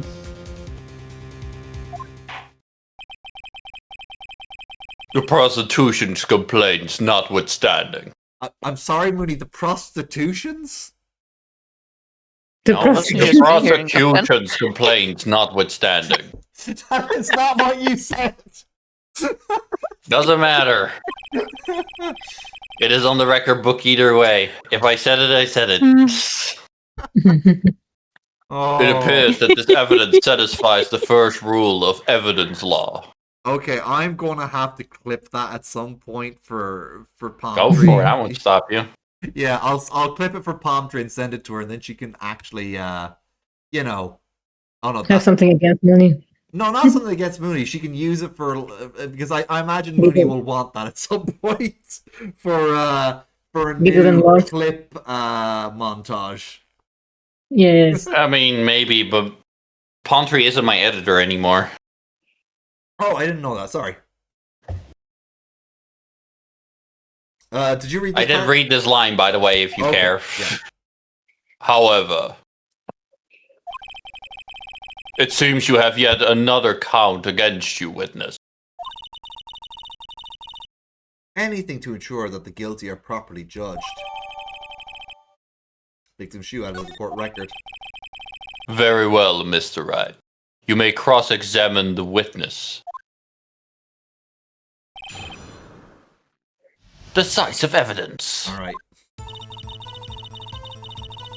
Alright, so press. Why did you lie about those 5 minutes? I guess you could say I just wanted people to look at the results. The results? How many times do I have to say this? I saw the chief prosecutor stab the victim before my own eyes. I flubbed that. Compared to that, a 5-minute blank means nothing. It does, though. Then why didn't you just tell the truth? Don't make me laugh. We're dealing with the most untrusty of vile lot known as prosecutors. Falsified evidence, arranged testimonies, erasing and manipulating evidence. When you fight monsters, you have to use every trick in the book. This, when the suspect is admitting she did it. But false testimony is the most despicable crime of all, Miss Starr. Let's just get this over with. Okay, press. And you found this shoe at the scene of the crime. I detained the chief prosecutor and notified the police department. I wanted to make myself useful while I was waiting for the police to arrive. So like an ill-trained pooch, you snuck off with a shoe. Holy shit, Edward! Roaster. And I love Edgeworth. Can I be on his side? Yeah. I mean, you can play Ace Attorney Investigations if you want to be on his side. This is the weirdest playthrough ever. Is me trying to win against Edgeworth while secretly cheering him on. Yeah.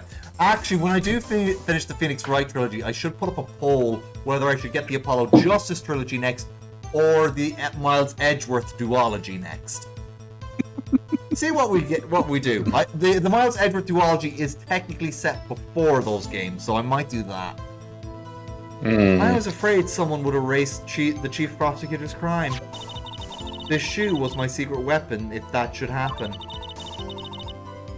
See this fashionable basket I have here? It carries more than lunchboxes, gentlemen. It carries a lot of clothing, too. Yeah. I'm happy for you and your lunchbox bag, really. In any case, you removed valuable evidence. You removed valuable evidence from the scene of the crime. Evidence. Now, tell us what you did next. My brain definitely broke there for a second. Yeah, it really did. It's okay, Money. We all have it. Yeah, you were We already brought it to the streaming today, point. and it is late. I'm trying to steal your lines now, bitch. I said I was sorry. I don't care. Please forgive me, Blake.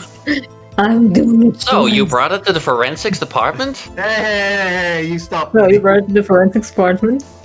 So you brought it to the forensics department. If you're going to submit something as evidence in court, you need it approved. To do that, evidence must be analyzed by a forensics expert. And she got away with her little coup because she used to be a detective. And because she has a harem. Mooney? The shoe does appear to have bloodstains on it. I thought Blake would say more, but that didn't happen. Well, the man was stabbed after all. And that blood belonged to the victim, Detective Goodman. Okay, you're That's on my it. second try. And that blood belonged to the victim, Detective Goodman. See, that's how you deliver a Phoenix Wright line.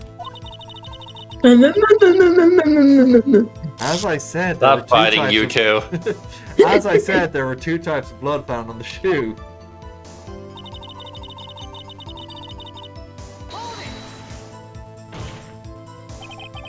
You can't say for sure the blood belongs to the defendant without a blood test. You claim to know something about blood tests, rookie. Huh. Well, speak up. Karen? Well, blood comes in 4 types, A, B, O, and AB. I don't even know However- my blood type. I'm actually an O. I'm a universal donor. I don't know I my am blood type. I was A in English. positive. Oh, that's another good one. Oh, I don't know mine. You can't tell from a blood test whether a murder was committed in cold blood. That's just a figure of speech, Mr. Wright. Actually, we can differentiate between millions of types with all the blood tests out there. Which means that we can more or less narrow any sample of blood down to just one person. Or so I hear. That's pretty specific. Yes, she gets that way it seems. If I had a little more time, I would have gotten DNA test results. But they said there's very little doubt it could be anyone's but Miss Lana Skies. So the suspect's blood was found on the victim's shoe. That ties her directly to the death of Detective Goodman. I was afraid he was going to say that.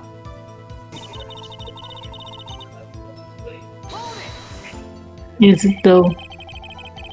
Can't let this evidence go through without a fight. What the? You ordered peppered fish guts, right? That's probably a much tastier Japanese meal than they're making it sound. It's probably tasty, but maybe they shouldn't name it that. Yeah. Some like it hot, Mr. Rice. Some, like your client, she's in enough hot water to make a whole vat of soup. Mr. White, do you or you don't have a problem with the shoe? Problem? This is critical. Is there a problem with the victim's shoe? We're going to have to take a look at that shoe. Let's take a look at the shoe. Hold on, let's compare it to the picture. Oh no, let's see here. Oh! How is that possible? Unless it was pooling, but not right after. Ah, there's blood here too. On the sole of the shoe? It's gotta be the victim's. He must have stepped in a puddle of his own blood. All this blood, it's horrible. This blood might be an important clue. Is she scared of blood? Because I am too.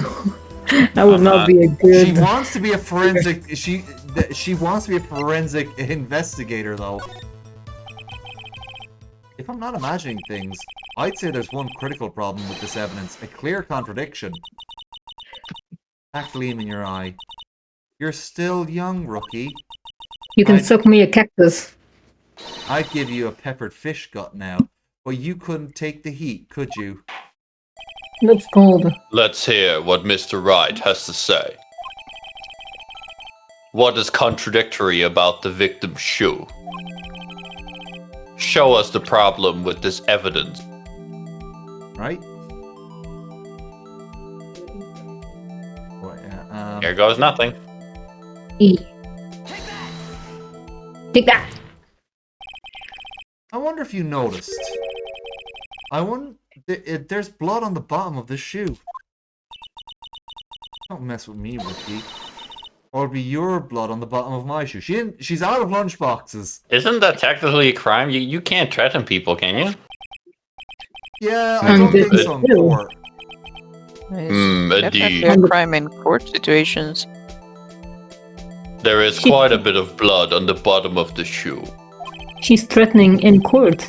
Is that a crime? It makes sense. The victim was Yeah, people stabbed can with a get locked up knife. for that. What could possibly contradict you about this blood? Well, Show the shoe. let's see here now. Oh, actually, No, isn't it because, like, she no. had the... Go ahead. The picture. Look at her feet. Her Well, that's feet what I are- wanted you to look... Go ahead. Yeah, I'll let you explain. Yeah, her feet's not covered in blood.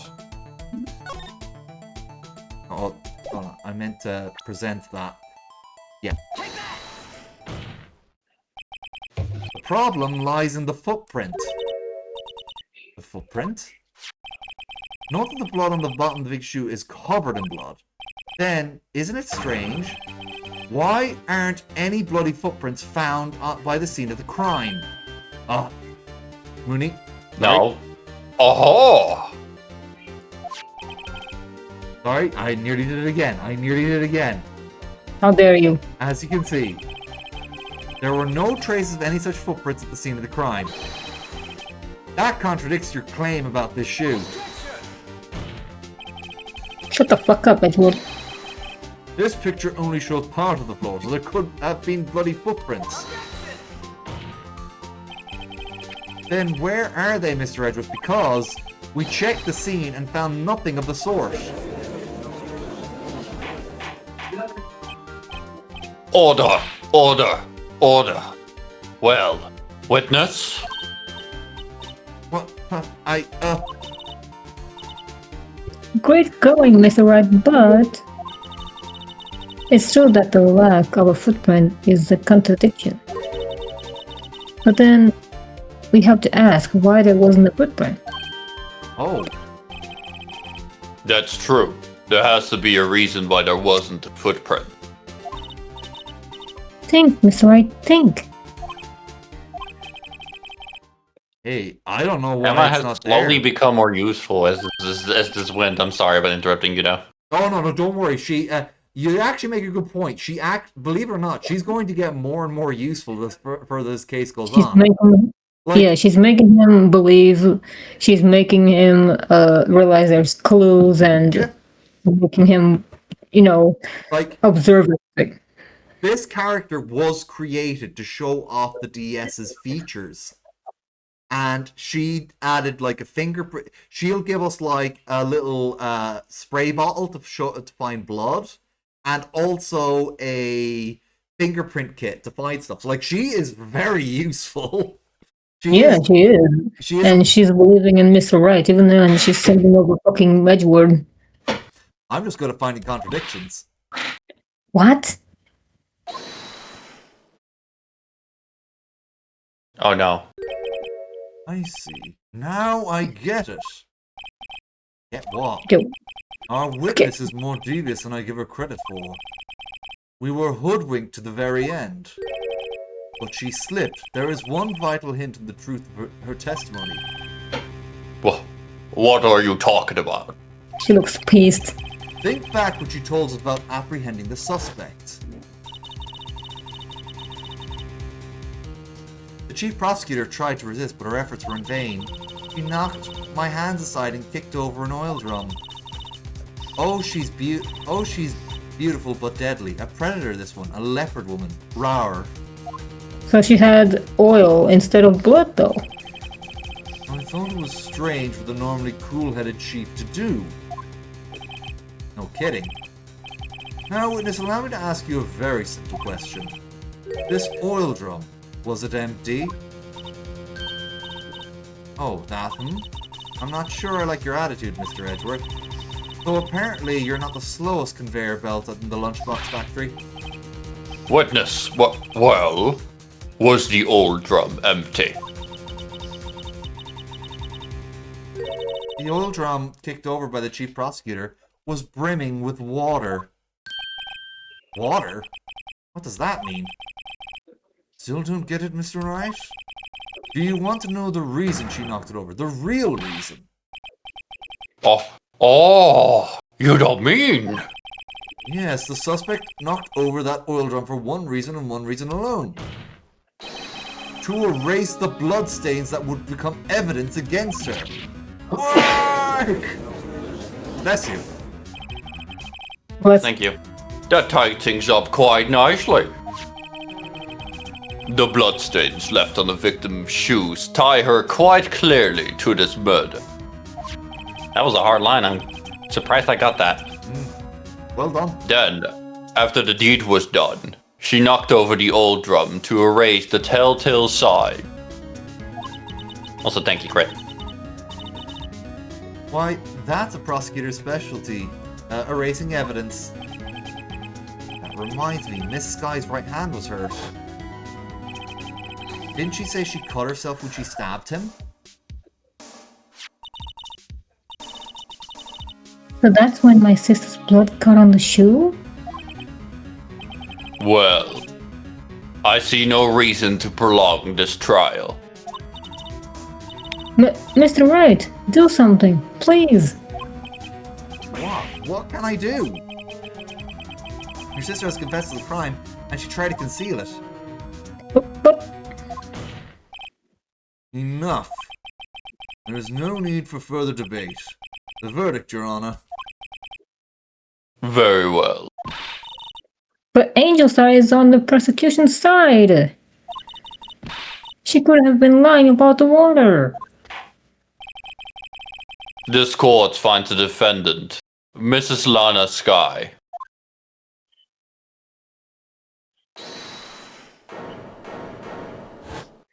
I love that. Little girl, what did you just say? Oh! Huh? Me? Yeah, Emma got under her skin. Emma got under her skin. Did you Good. just say that I, Angel Star, was on the prosecution's side? Well, yeah, you are.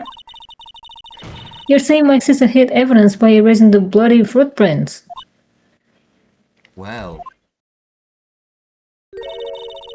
I thought you've had your fill, but here you are demanding a second helping. Another Bitch, I don't want your lunchbox. fucking stupid A lunchbox. lunchbox called evidence. Wait. Witness. Don't tell me you have something else. The time for deliberations is past. Any further comments and you will be held in contempt of court. Your threats don't scare the cough-up queen. Look at this!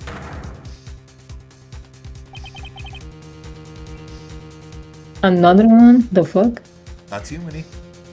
I know, I was just looking around, I was interested. But, fair enough. a Sorry. photograph?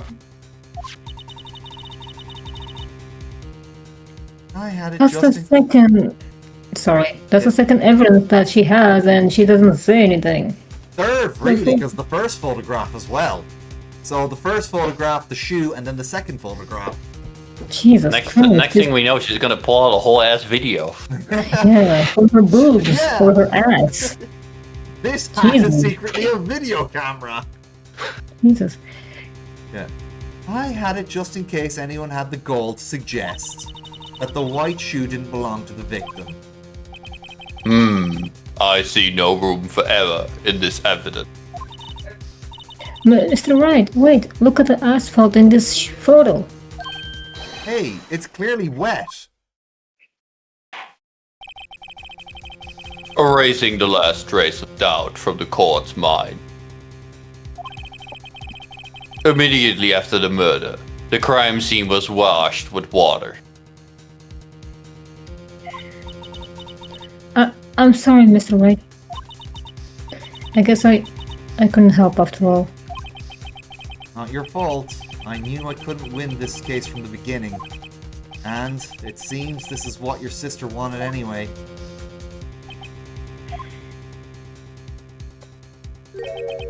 I'm sorry, Mia. Right, wet or not, Don't be so quick to throw in the towel. Get yourself up off the asphalt. Take another good look. Don't give up. Not until the bitter end. This is the last piece of evidence. Very well. This time I like to declare a verdict for good.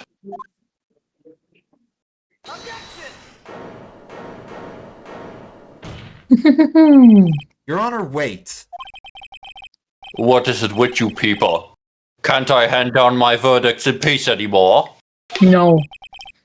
Whatever it is, can it wait? No, it can't! And it will be too late. Look at this photograph. The last one submitted. Now we get to look at the photograph, Mooney. The trial isn't over until we give each piece of evidence proper consideration. So, right? Are you saying there's a problem with the latest piece of evidence? Yeah! We'll think later. Yeah, there is a problem. Right or wrong, I've got to go ahead with this. I suppose since we've come this far, we should give every claim a fair shake. Very well, Mr. Wright. Show the court the problem in this photograph.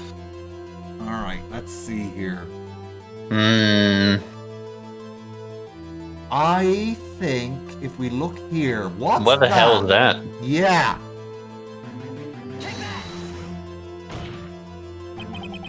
Problem in this photograph is here. What's this? There's something poking out of the car's muffler.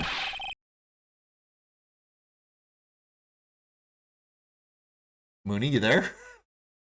Yeah, I said the line. What did you say? Oh, I Did it didn't, not pick up? I didn't hear I'll it. do it again. Don't worry. Yeah. Wait just a moment, Mr. Edgeworth. Oh. Your Honor?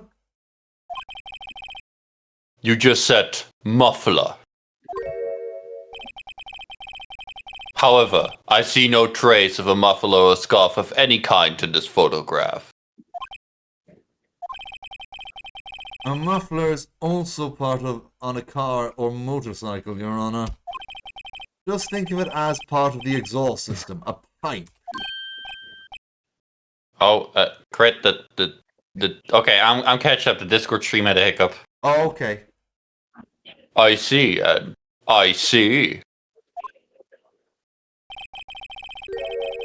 What's that suspicious-looking clot sticking out of the car's muffler? But what if there's something sticking out of the muffler? What does that have to do with this case? Nothing. Absolutely nothing. Sorry, mister, but it's not going to be that easy. In fact, you've already told us why this is important to the case. You said as much in your testimony. What? Let's hear what Mr. Wright has on his mind. Okay, let's see here now. I think it is the muffler that she was wearing, her scarf that's shoved in there. It's missing. It might be. Well, Your Honor, how do you feel about that? Oh, no, I think I got it wrong. Actually, I don't feel well at all. I have this pounding headache. No. I meant, what do you think about the... I am afraid the reason for that headache is you, Mr. Wright. Oh, shit. That cup was found in the car's muffler, right? Muffler. Where have I heard that word recently? Okay, Muffler. so it wasn't the picture. Okay, so... Tell us why you think this piece of cloth in the muffler is related to this case. Well, it could still be correct. He does get asked for a second option. Yeah, okay, so... We tried the photo, but there has to be something else. No.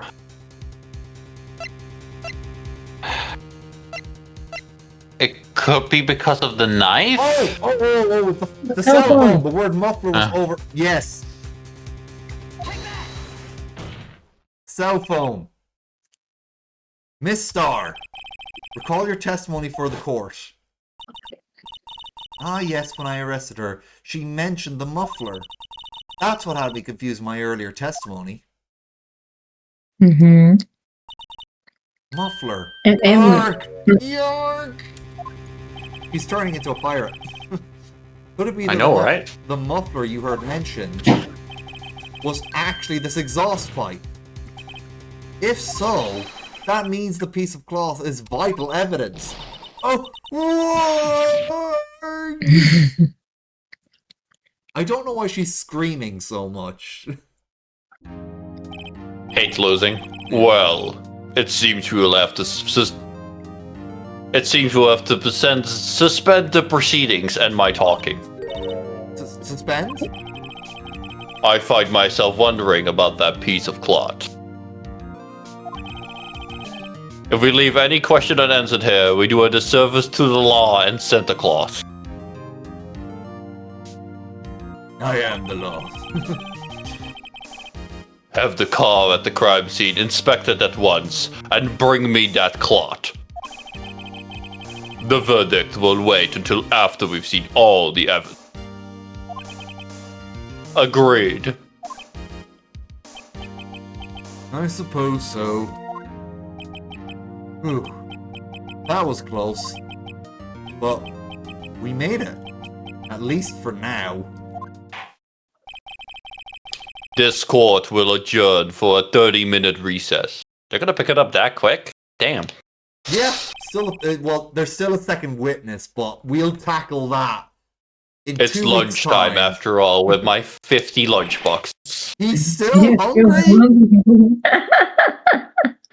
I was about to say that before it even appeared. Yeah.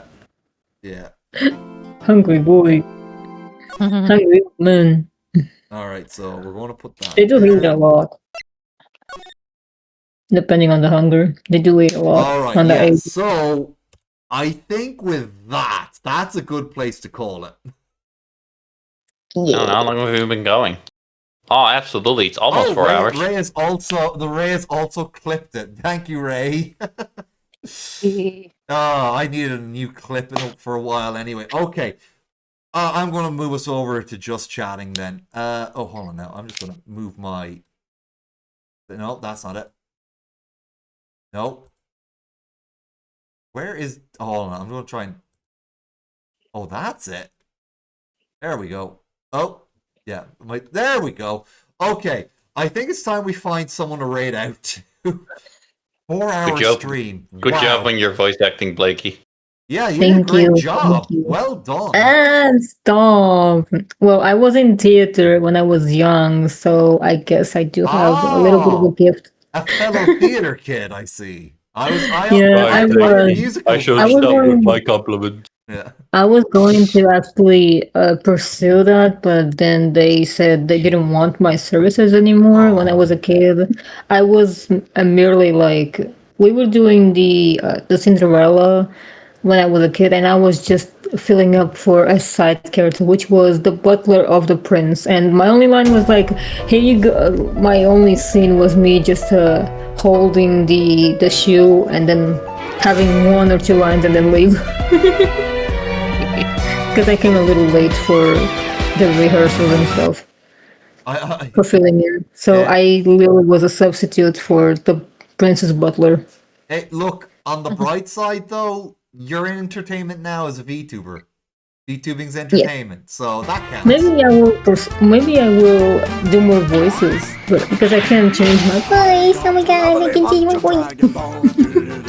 Mooney's just doing all the redeems while you're talking, so I don't know how much. I hadn't do the lovely Dragon Ball yet, and I'm not ending the stream before it has happened. Okay. Well, I think it's time we Change my find voice someone to good. raid out to. I have a mixed voice, so I've been told I have a voice.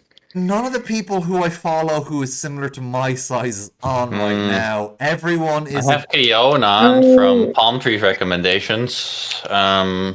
Cheese Bell. And that's about it for options from my side if you're interested.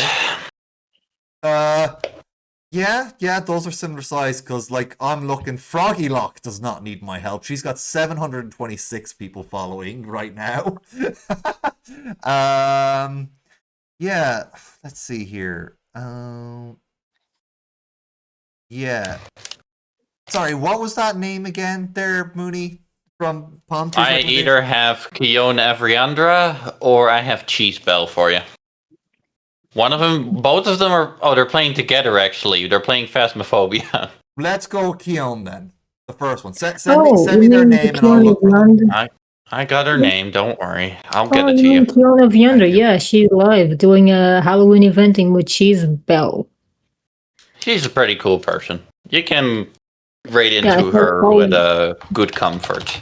I started following her after you rated her that one time. I almost tried to just raid you out, even though I'm on, I can't do that. Yeah, that's a little bit much. Much. There you go. Okay, Keon. Okay, you put it. You guys want to watch me play Little Nightmares 3 from the beginning? Just wait, Blakey, until we rate it out Yeah, first, and then you can once ask we all rate kinds it of out. stuff. Once we've rated want out. to. Once we've rated out. I'm just asking if you guys want. Damn. Chill. I am chill. If you want me to Well- not be chill, I can show you that. Come and get me. Oh, actually, yeah, I think I've seen this person reposted on Blue Sky by Palm Tree. All right, looks I familiar. haven't used my Blue Sky in a hot minute. I need to get back on that. Yeah, you do. I I use my Blue post Sky. on Blue Sky today. Oh, actually, I don't think I follow you, Ray. I better find you on Blue Sky. That's fucking illegal. How dare? Well, I'm not following anyone at this moment because I need to get back on Blue Sky. Honestly. Yeah. Well, Do you yeah. follow me? Do you follow any of us, Blake? I follow Mooney. That's where I found him. So Okay. All right. because Mooney thought I was a spammer. All right, we're going to rate out now. Thanks, everybody. I won't be playing more Phoenix Wright next week. I'm going to a wedding, but I will be back on Monday to play more Castlevania, probably finish that game.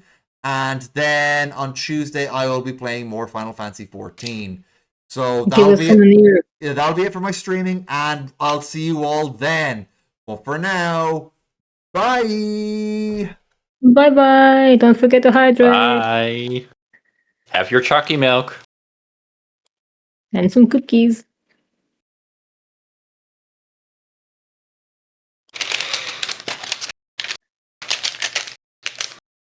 Before I show you guys Little Nightmares 3, I want to show you guys a model I might get